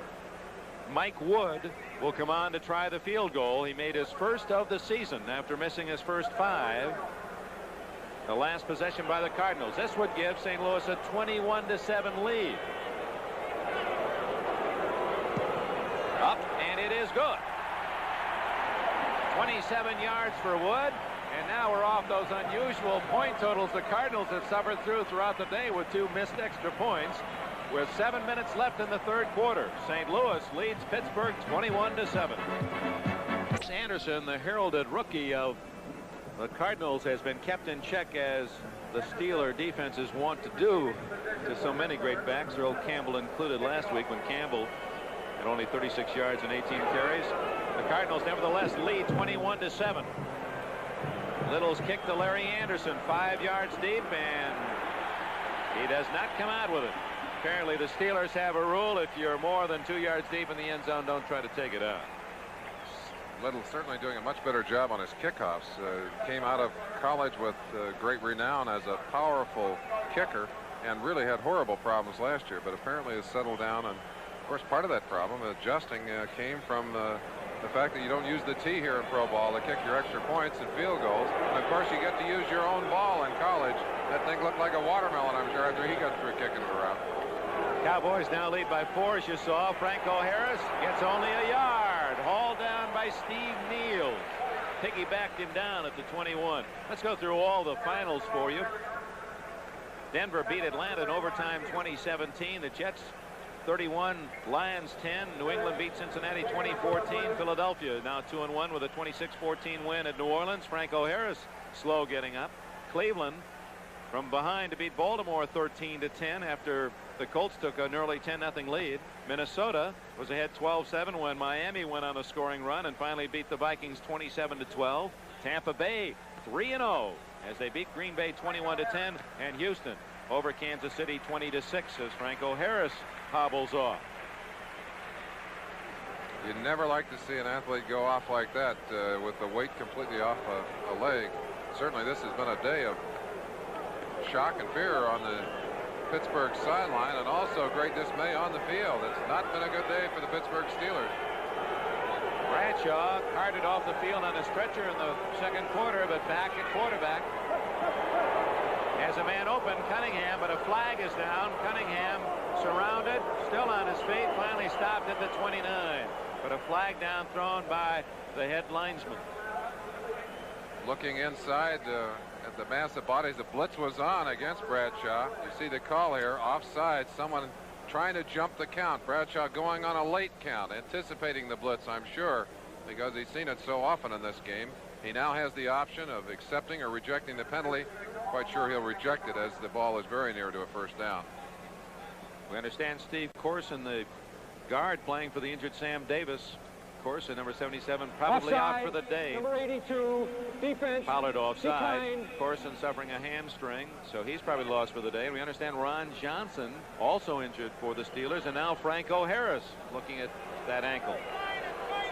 Oh, in spite of their great depth, they cannot afford to have too many of their frontline people hurt. Third and a short one for Bradshaw. Give it to Hawthorne on a reverse. First down out at the 34-yard line. Interesting call on third and short. Not only interesting, pretty courageous. But one of the things that you have to respect about Bradshaw, he's not afraid to make a call like that. A lot of quarterbacks aren't confident enough to take a chance like that. But that's the very kind of play that often pays off big. Even if it backfires on you, everyone who looks in and looks at your film has to say, did you see what he ran on third and short? And they have to respect that. Give Hawthorne 6 yards on the carry. First down, Bradshaw. Had Stallworth wide open. A good pump fake to the right, and Stallworth 5 yards in the open to the left, and misdirected throw by Terry Bradshaw. He's unhappy with himself. It looked like you tried to steer that one. Saw how open Stallworth was and tried to get it right to the right molecule and didn't throw it well. So second down and 10, and you see the Cardinals bringing in their pass rushing unit and an extra defensive back. Hawthorne and Thornton are the running backs behind Bradshaw. Hawthorne, the rookie from Baylor, the tail of the eye.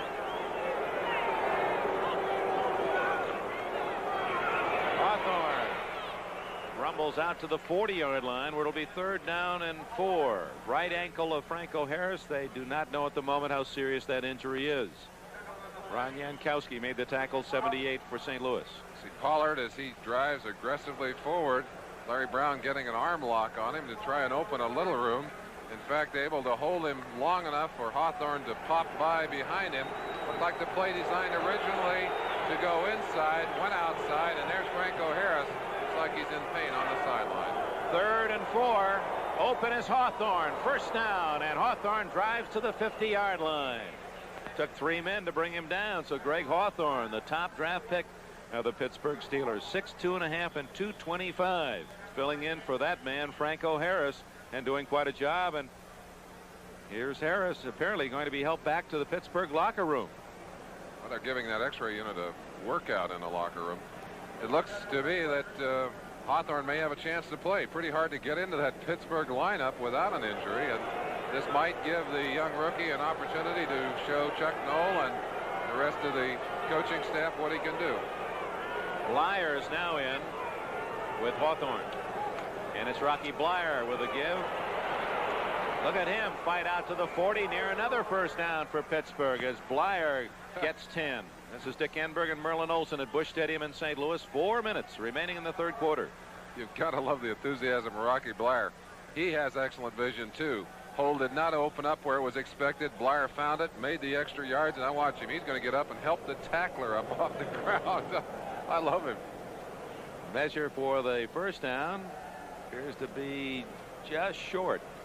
So with 4 minutes left in the third quarter, the Steelers with the ball. They trail St. Louis 21-7. Ball at the 40 of the Cardinals. Interesting, I think, to look across. There's no panic on the Steelers sideline. Many teams around the league down by 14 points this late in the quarter, third quarter, would absolutely be petrified and would be starting to abandon all of their plans and throwing the ball on every down. Steelers working very systematically, very calmly, and I think are sure they're going to win this game. They started this drive, Merlin, back at the 20-yard line, and now have another first down as Blyer goes to the Cardinal 38. You could hear the pads pop on that tackle as Dawson 73 and Carney 56 made the hit. Surprised at that. That was a throwaway down, short yardage on second down. Bradshaw having an opportunity to go deep if he wanted it, chose to be conservative, but again, mixing up his options. You never know what he's going to do, and that's one of his strengths as a quarterback. Bud Wilkinson, he was not only a fine football star in Minnesota, but a hockey goalie. He learned to duck that puck now and then, and sometimes that pays off as a football coach. Hawthorne in motion. You might want to go to Hawthorne. Nope, going to go the other way. Roger Worley makes one of his all-pro plays, knocking it away from Stallworth. Roger Worley isolated one-on-one on John Stallworth. We'd indicated to you that most of the help would be delivered on the other side. Watch Stallworth. Down is going to break now to the inside, and his job to keep going across. Let's see if Worley gets there. Woo! Might have gotten there ahead of that football. The official did not call interference, but you see right there, contact before the arrival of the ball. And from our vantage point, perhaps a good case could be made for interference. But it's second down and 10. Blitz on the way. And Blyer gets to the 33-yard line before he stopped. Coming up from the secondary, Ken Stone, 23, and Ken Green, 37, the safeties. It'll be third down, Pittsburgh, and 4. With all of the people pouring into the middle of that line, you wouldn't think there'd be any room. But Dornbrook does an excellent job of sealing to the inside, and they were able to give Rocky Blyer just enough room to pop. He made a fine gain out of it. Let's see if Bradshaw will throw it up on third down here. Meanwhile, the Rams down 10-0 have rallied 3 consecutive touchdowns, lead 21-10 in the third quarter. Big play for the Steelers. Oops, Bradshaw, and he still almost got the ball to Thornton. What an effort by Bradshaw, who may have retwisted that ankle and fell, still courageously bouncing onto one knee and tried to feed the ball to Thornton, but incomplete. 4th and 4. Bradshaw going back, and that turf gets a little sticky.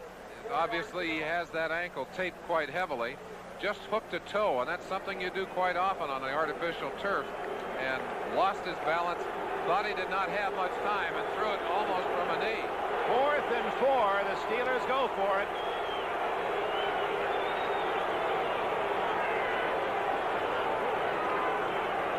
Hawthorne, I believe he has the first down. It's going to be very close, down to the 27-yard line. Seemingly calm, cool, collected Chuck Noll on the sidelines as rookie Greg Hawthorne gets the ball to the 27-yard line. And a first down, Pittsburgh. I think his exterior may belie some of the churning going on in his stomach. A very smart call here. Obviously, passing situation. Bradshaw calls the run. They get some excellent blocking over there from Rocky Blyer and Tom Dornbrook. And then Greg Hawthorne shows why they drafted him #1. Gets the first down. So the Steeler drive continues. We're late in the third quarter as Blyer up the middle again for 5 or 6.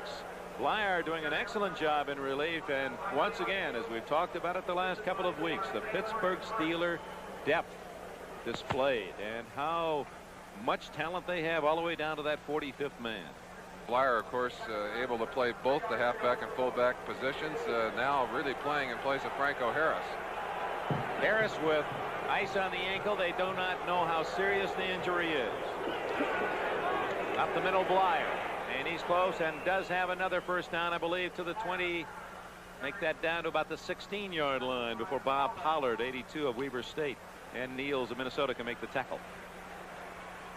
Rocky Blyer, a very nice shot of him as he accelerates up in there. He got some great blocking on the right side over there. Just blew that St. Louis defense right off of the ball for him, and he knew what to do with it. And an impressive drive, Merlin. Down to 30 seconds left in the third quarter. Started back at the Pittsburgh 20. The Steelers trail 21-7.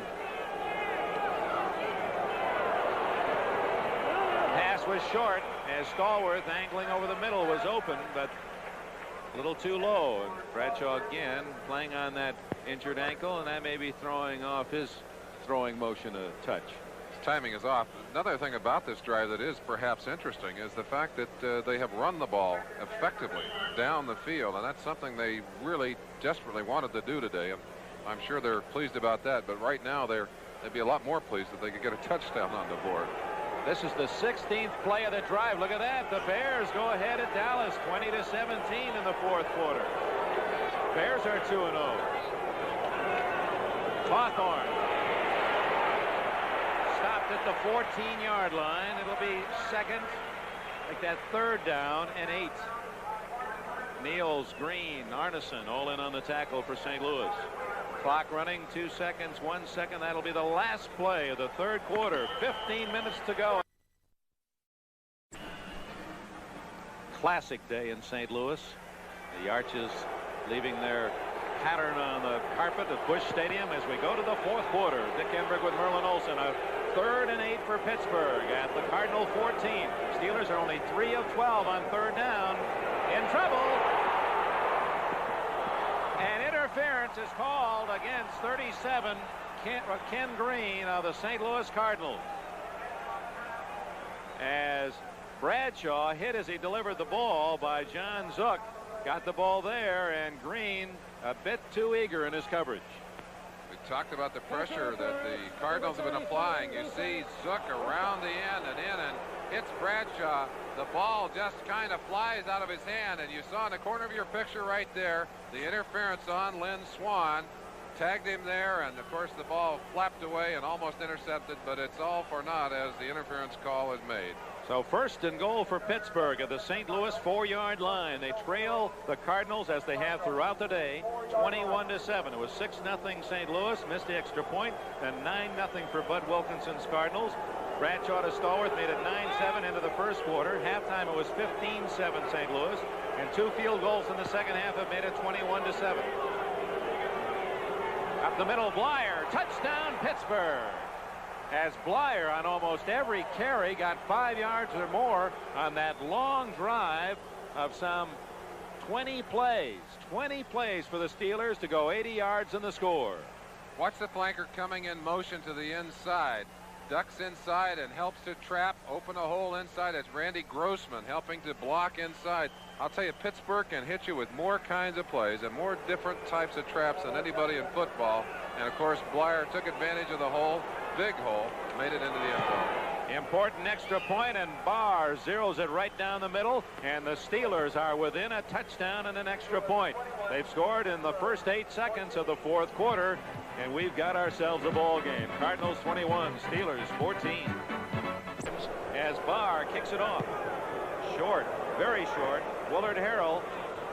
Now lineman takes it right out of his grasp. That's Bearfield, John Bearfield, the linebacker, out to the 35. He's to the 38-yard line. John Bearfield, a good return, tackled by J.T. Thomas. NBC.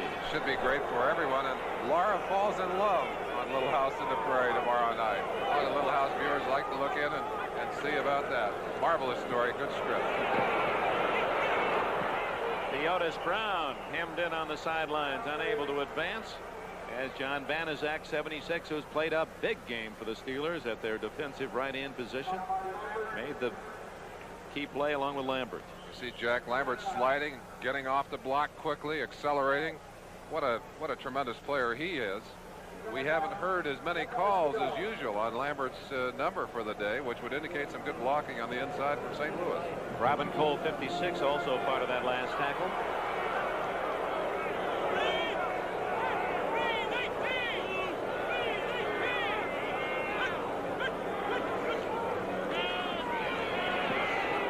Incomplete. Hart trying to hit Theodis Brown, and he was well covered by Lambert. Probably just as well that ball was incomplete. Had Brown caught it, undoubtedly would have been tackled for a loss. So it's 3rd down and 10. They're now in the 4th quarter in the Coliseum in Los Angeles after Pat Hayden hit Terry Nelson 11-yard touchdown throw to make it 21-10 Rams.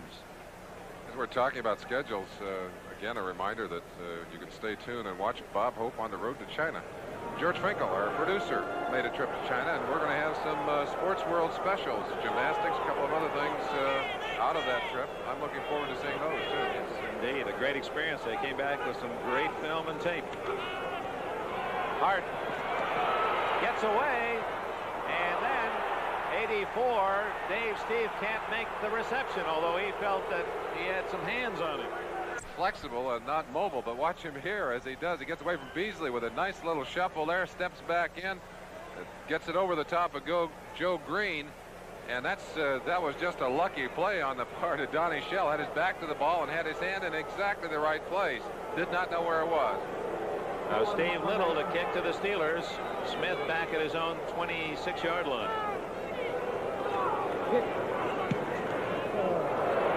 Toward the sidelines. Ooh, takes a Cardinal bounce. Smith, nice move at the 20, 25, 30, 40. He's all the way to the 49-yard line of St. Louis. Dave Steve makes the tackle and raises the ire of some of the Steeler blockers. Steve, an unlikely special teamer as a wide receiver, and just a great move by Smith. Everybody kind of bunched up on him, and he just showed him some heels and some speed as he went out. We do have a flag down on the field. You see Steve adding a little extra to the tackle there, and J.T. Thomas said, hey, you don't do that to our guys. But a flag against the Steelers blocking prior to that tackle is going to take the ball back to the Pittsburgh, go around the 25-yard line. It's a big 15-yarder, too. We've had some very costly penalties today. That one in particular is costly. Personal foul. Low block. Number 56 on the run back. First down. Robin Cole blocking below the waist. Chuck Noll not happy with that. He had good field position in Cardinal territory. Instead has to start at the Pittsburgh 23. Bradshaw trailing by 7. Feeds it out to Stallworth. He's in trouble. Look at him. Breaks 3 tackles. Still on his feet. And another man, Green. 53, Steve Niels finally corrals Stallworth. What a run, despite the fact that he lost 5 yards. He did an incredible job not losing more. Stallworth looks, sees too many white shirts, figures I'll go the other way. Gets into traffic, gets turned around. I think doesn't know where he is. Said, I'm going to go back the way I was designed to go. I think desperation is driving him here as he breaks up the sideline. We do have a Steeler player still down on the sideline. Stallworth himself after that run. Let's hope he's not hurt. Niels was the 6th man to have a hand on Stallworth before he was tackled. They attend to the brilliant wide receiver from Alabama A&M, so we're going to take a break. 13 minutes left in St. Louis, where the Cardinals have a 7-point lead. Dick Enberg with Merlin Olsen. Busch Stadium, St. Louis. 4th quarter, 13 minutes remaining in the game. The Steelers trailing the Cardinals 21-14. Bradshaw has it 2nd down and 15 at his own 18-yard line. Greg Hawthorne, the rookie, 20, 25, and that's all. Stallworth suffered leg cramps in that long, twisting sideline-to-sideline run. He's okay. He'll return next Sunday on NBC. 4th week of the season, and they feature some outstanding games here on NBC beginning at 12:30 Eastern Time. San Diego at New England. Houston, Cincinnati. Colts will be Pittsburgh's opponent at Three River Stadium. And Jets at Buffalo. Oakland, Kansas City, the 2 o'clock game after 1:30 NFL 79. Seattle at Denver in the late game. Stallworth back in there. He's wide left. Swan to the right. 3rd down 8.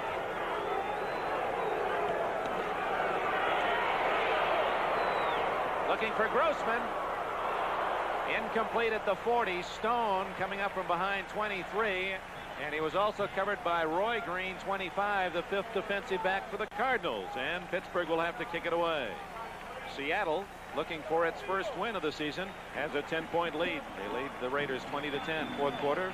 Rams build their lead to 24-10 in the 4th quarter. Crowd cheers the Cardinal defense as Bradshaw slowly off the field.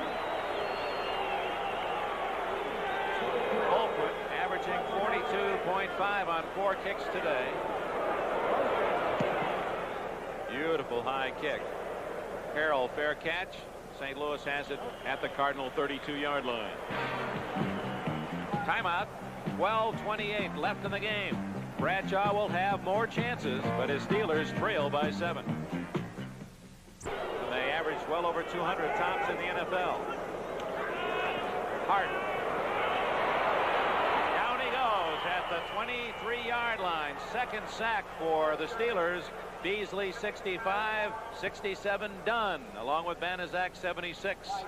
Cardinals, who allowed Hart to be sacked only 22 times all last year, 2 today. Certainly not what they'd like, although we have to say that they've got to be suffering from coordination problems, having just lost Dan Deerdorf. Joe Bostic is in there. Bostic has really never started and has not played much, so they're trying to adjust to problems there for sure. Bostic 71, the rookie from Clemson at right tackle. 8-yard loss, 2nd down 18.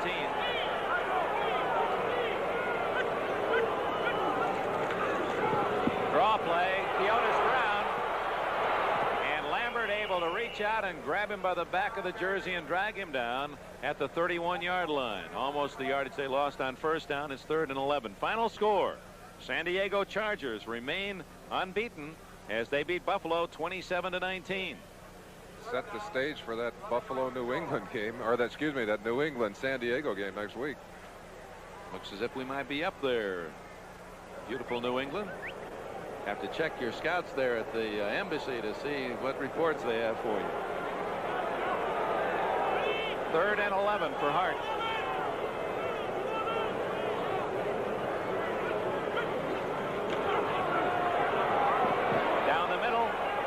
Incomplete, and again Donnie Shell hawking Dave Stieff at the 45-yard line. Joe Green putting pressure on Hart. So the Cardinals give up the ball, and plenty of time. 11:07 left. Purely an experienced play that would not have been made by a young man. That's really an interesting aspect of this game, so often lost by fans who are watching the ball. Steve Little hits a good one. Jim Smith at his own 23.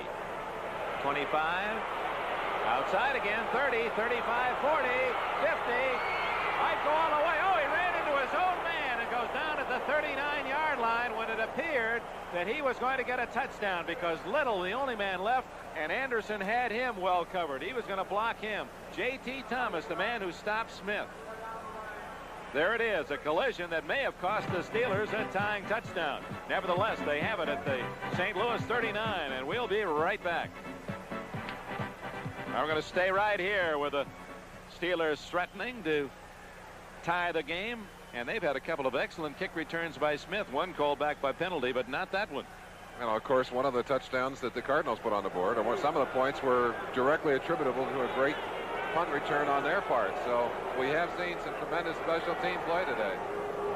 Rocky Blyer again, almost 10 yards before he's dropped at the 30-yard line of St. Louis. And Blyer, who didn't play but more than a down or two the first half, has been the running star of this second half with the injury to Franco Harris. What we're seeing now, Dick, is the pattern of a very experienced and very relaxed professional team. We said earlier that Pittsburgh was not going to panic. They were confident that they were going to win this game, and they're right now working on their 7-pointer. Blyer again. First down, Pittsburgh.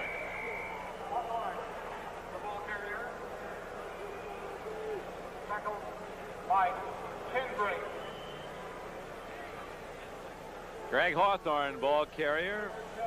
10 minutes remaining. Ball now at the 25 and a first down, Pittsburgh. 9 minutes and 52 seconds remaining in the fourth quarter. The world champion Steelers trailing the Cardinals 21-14, but Pittsburgh driving. Ball at the St. Louis 24. Bradshaw on a flea flicker going for Stallworth. Well covered by Roger Worley. And also in the play was Ken Stone. And the Cardinals felt that it was Stallworth who pushed off. We saw that same play defeat the Cleveland Browns last year, only to the other side of the line and thrown eventually to Cunningham. It looked to me that Stallworth was looking for the interference call. Figured he was going to do a little bumping down there. The officials right on top of it did not give him the benefit of the call. Bradshaw's got a 2nd and 10. Cardinals forcing many turnovers today, but for them, so often only got the 3 points out of those turnovers. Missed 2 extra points, which could be crucial, and lead 21-14.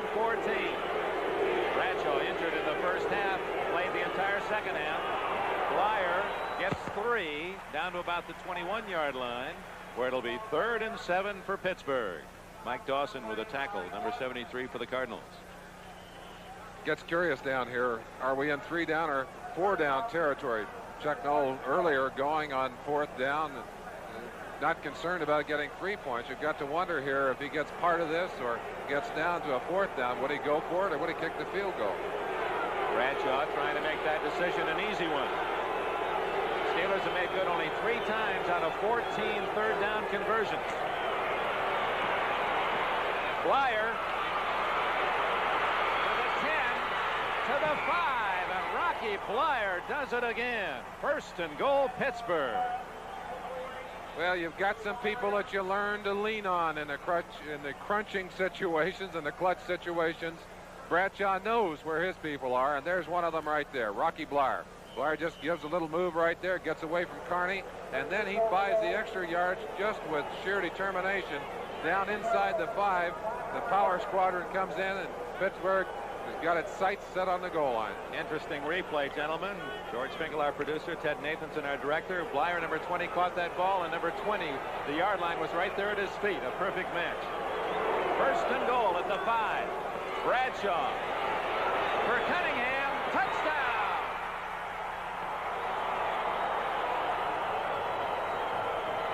Benny Cunningham, his first touchdown of the season, and Bradshaw patiently waited for Cunningham to find the slot.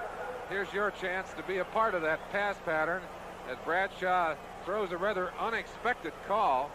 Benny Cunningham, of course, back in the lineup and a favorite target for a long time. But Bradshaw got enough time and gave him a little wave and said, move left. I'll get it to you there. Flipped it to him for the point. Try for a point is good, and the Steelers on Barr's point after have tied the game. 2 fourth-quarter touchdowns by Terry Bradshaw. Steelers have made it even at 21. Rocky Blyer's running. Terry Bradshaw a couple of key passes, and it's even at 21 with 8 minutes left. Barr kicks it off, one of his better kicks today. Taken at the 5 by Roy Green, the rookie, to the 20, the 25. Spins out to the 29, where the hit is made by Jim Smith, a very punt return specialist who put the Steelers in excellent position for that last score. And now the crowd, quiet here in the second half in St. Louis, trying to spur on their beloved Cardinals. A sellout of 50,460 at Busch Stadium today. The last 2 offensive series have just gone 3 plays and out for the Cardinals. Right now, they need to get something going, move down the field, get some points on the board. 2 missed extra points. The reason why the Cardinals are not in the lead.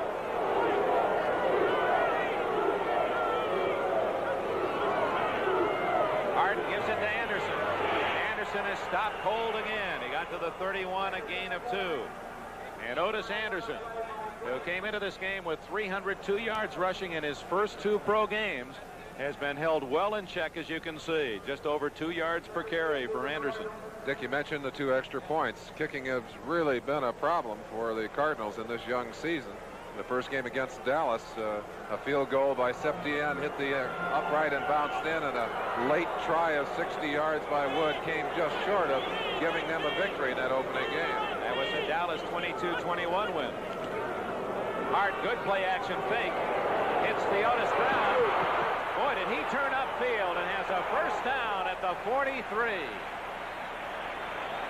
And Jim Hart, that's his 2,000th career completion, the 10th man in NFL history. He's the most successful of all the active NFL quarterbacks, has the most completions, most yards, everything but the most touchdowns.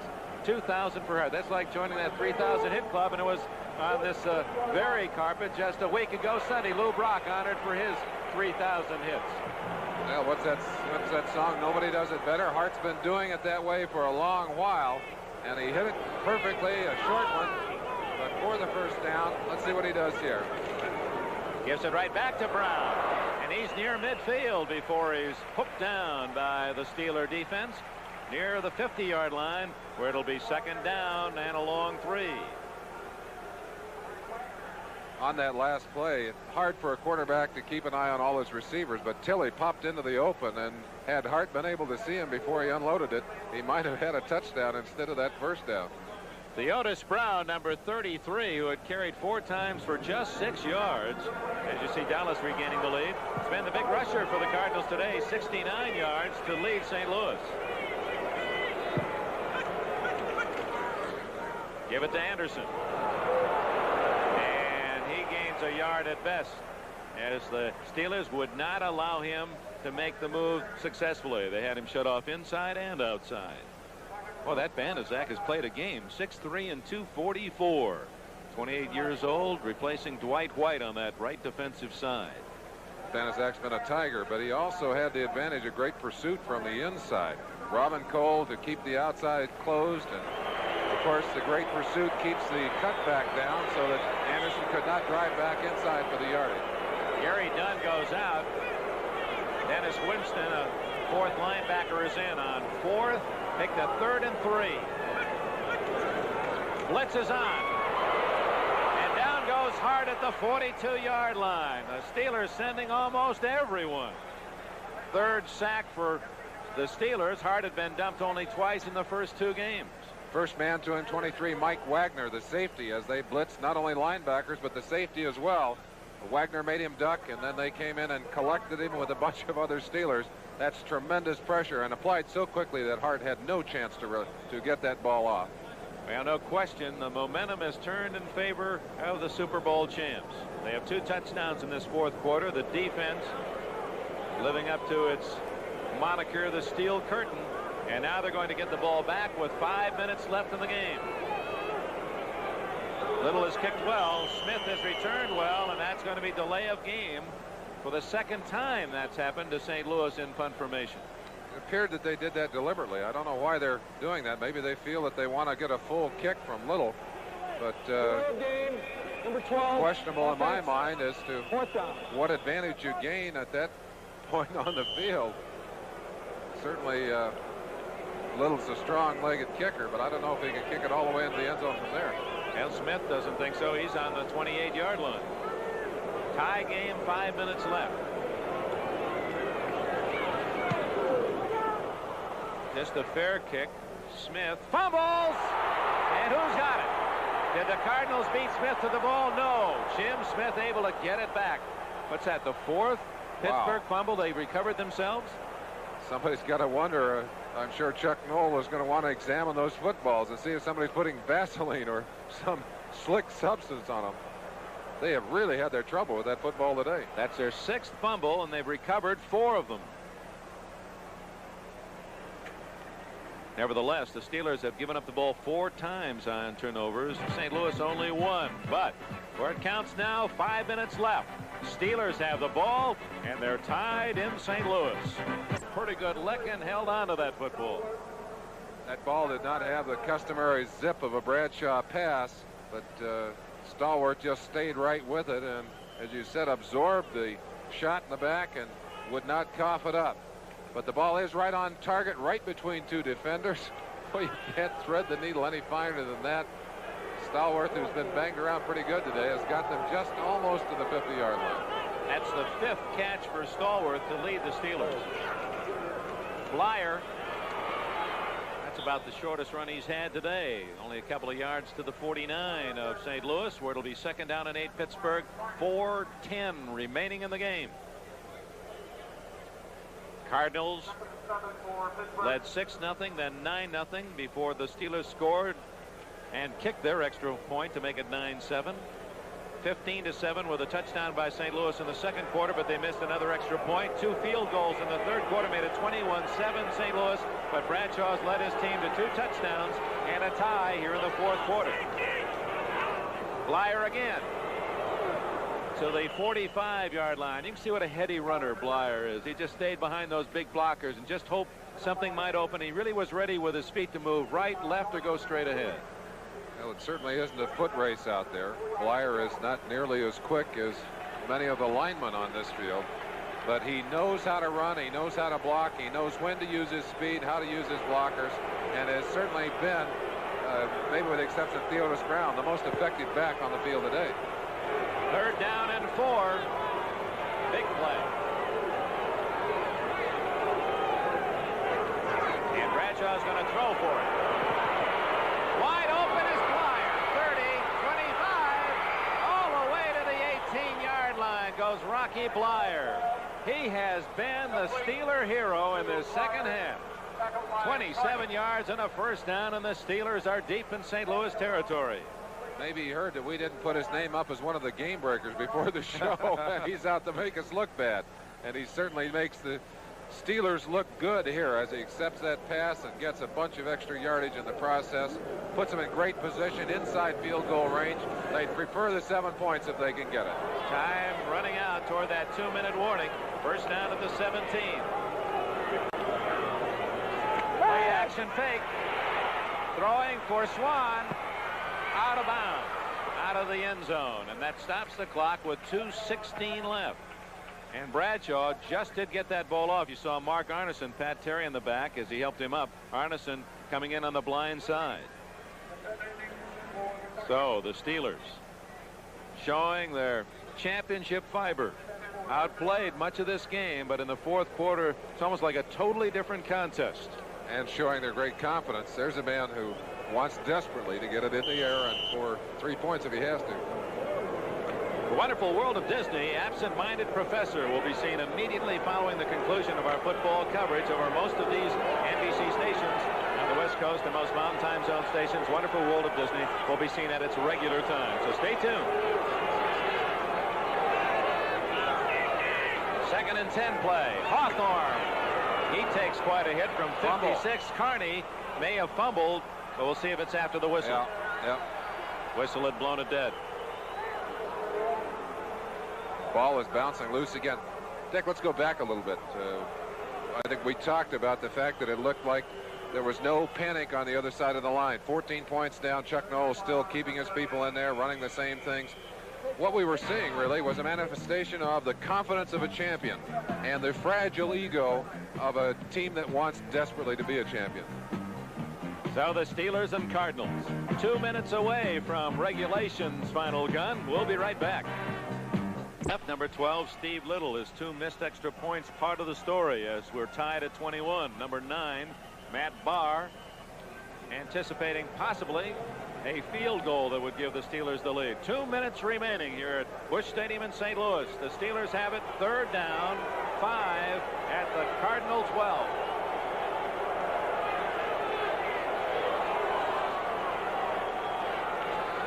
Blyer again. All the way to the 3-yard line goes Rocky Blyer. 1st and goal Pittsburgh.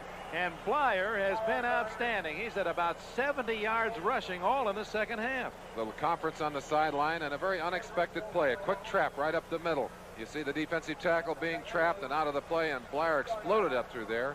Got the yardage, got them down very close to the touchdown. Boy, if they can eat a little more of that clock and get the points, this game is out of reach for the St. Louis Cardinals. With Franco Harris injured, an injured ankle, Rocky Blyer has taken charge. 1st and goal at the 3, and the clock now down to 1 minute 20 seconds left. Hawthorne greeted rudely for a yard loss. It'll be 2nd and goal at the 4. Now the Steelers are in an obvious excellent position. They have a tie game. They have the ball. They're on the Cardinal 4, and they can let the clock run. There it goes. It's under 1 minute now. 58, 57. The Cardinals, even at best, may not get the ball back. But we have to go back and look at those 2 kicks from about the same range that were missed by the Cardinals and say that they have not yet kicked this field goal. If it's going to indeed be a field goal, that's going to take it out of overtime. That's right. 40 seconds left. 2nd and goal. Hawthorne outside.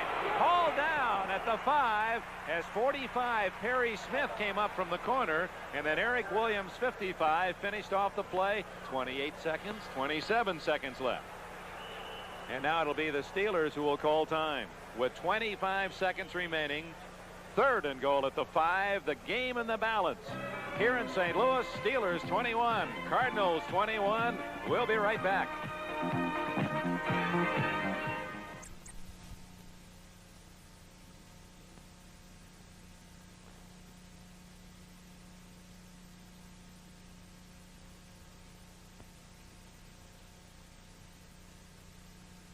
But life goes on.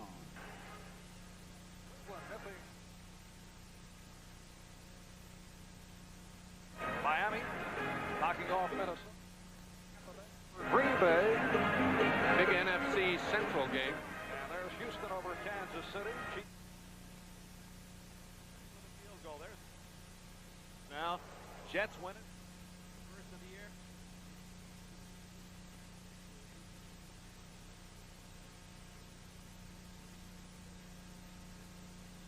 Minnesota. Tampa Bay, like Miami, 3-0. The Floridians are 6-0 this year. Houston rallies to beat Kansas City after the loss at Pittsburgh last week. Now 4th quarter, Seattle leads by 10 over Oakland. Final, Dallas beats the Bears 24-20. Chicago's first loss, and they gave Dallas all they wanted. Rams lead late on that one in Los Angeles. And here it is with 17 seconds, 16. The Cardinals now will call time. As the Steelers wisely were going to let that clock run right down to 2 seconds before they're going to kick. Well, and the Cardinals obviously want to put a little more pressure on Matt Barr. We saw that done to him in their first game. Called a timeout. He calmly got up and punched it through. So he has good nerves for this kind of thing. Meanwhile, Bud Wilkinson in a tough spot. Should the kick be good, then he has so little time to generate anything. There may be a time for a play or two.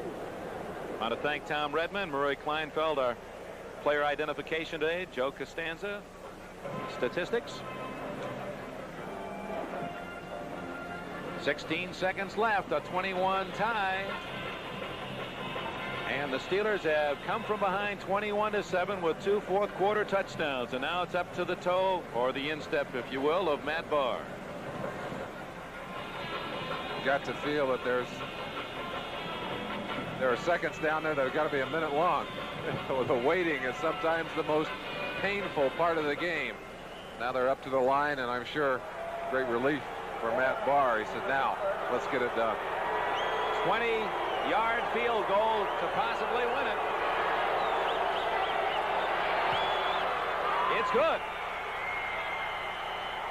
The young rookie from Penn State slams it home, and Pittsburgh, with 13 seconds left in the game, leads for the very first time. Kickers have to have a little ice water in their veins. Watch him here. Matt Barr simply says, good. That's my job. And he comes off of there, and everybody else goes crazy. So Barr, who missed one from 35 yards, connects from 20. And the Steelers, with 17 points in the 4th quarter, have the lead. And now it's a kickoff and maybe time for one Hart desperation pass. Executive producer of NBC's football is Don Ohlmeyer. Our coordinating producer today, Ted Nathanson. Telecast of this game from St. Louis has been produced by George Finkel, directed by Ted Nathanson. Technical director was Horace Ruiz, and our associate director, Randy Wands. Perhaps a shame, Dick, that we can't tell how many instead of just how, as the golfers would say, because certainly St. Louis has had 2 great games against tough opponents, and both go into the loss column. A shame, perhaps, that there can't be a notation there. Gave Dallas all they can handle. Gave Pittsburgh all they can handle. That's right. 22-21 losers to Dallas and They trail 24-21. Here comes Roy Green, the rookie. See, he doesn't need to step out of bounds because as soon as a tackle is made, the clock stops anyway. But 10 seconds, all that remained for St. Louis. It was a glorious day for the most part, not only weather-wise, but for the football Cardinals. Until the fourth quarter, they led 21-7. They had to settle for field goals a couple of times down deep. They missed a couple of extra points, and that allowed the Steelers to stay close enough for Pittsburgh to turn the game around in this fourth quarter. Certainly have to feel a little bit sorry for Bud Wilkinson and his troops.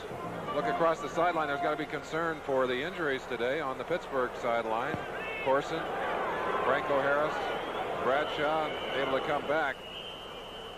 Time called by the Steelers, perhaps in a defensive alignment that they didn't like. Donnie Shell goes to the sidelines to talk with George Perlis, the assistant head coach. They had too many men on the field. They had 12. That's pretty good defense. Steelers are tough enough with 11. They certainly are. Certainly are. Well, they showed us the class of a champion today. We'd have to certainly give them that. They didn't lose their cool. They stayed with it. Of course, I think they all got a big boost when Bradshaw was able to come back out after giving us that scare at the half and come back out and play. And not only play, but play effectively. Did not have the zip, did not quite have the same footwork as he had in the earlier part of the game, but certainly showed us his courage. And, of course, delivered a couple of touchdowns and a drive that put them up on the board with that final field goal that will give them the margin of victory in this game, apparently. And Chuck Noll on the sidelines, a man of almost a single expression. He shows so little emotion. He carries confidence in the way he leads this team. And that's the kind of victory that coaches go home and celebrate. He did say one thing. He said playing against a team that has not played well is the toughest of coaching assignments. 10 seconds left for Hart. Anderson trying to give him running room, but Anderson just goes out of bounds at the 21-yard line.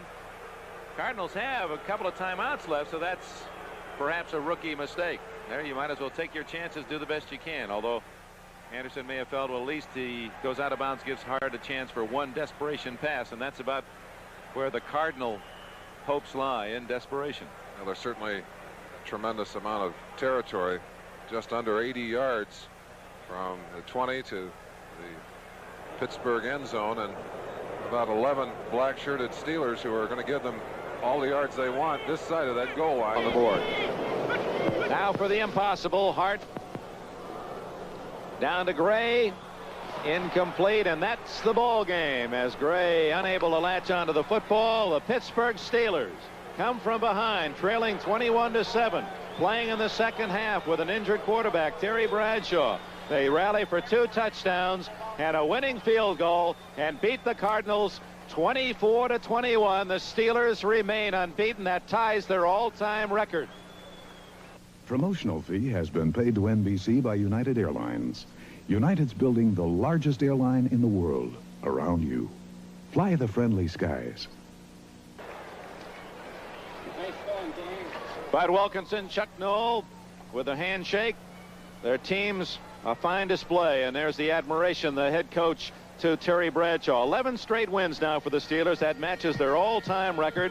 The Cardinals obviously a very fine team to be reckoned with this year. Stay tuned for the wonderful world of Disney. The Absent-Minded Professor, most of these stations on the West Coast and Mountain Time Zone stations, it'll be seen at its regular time. Dick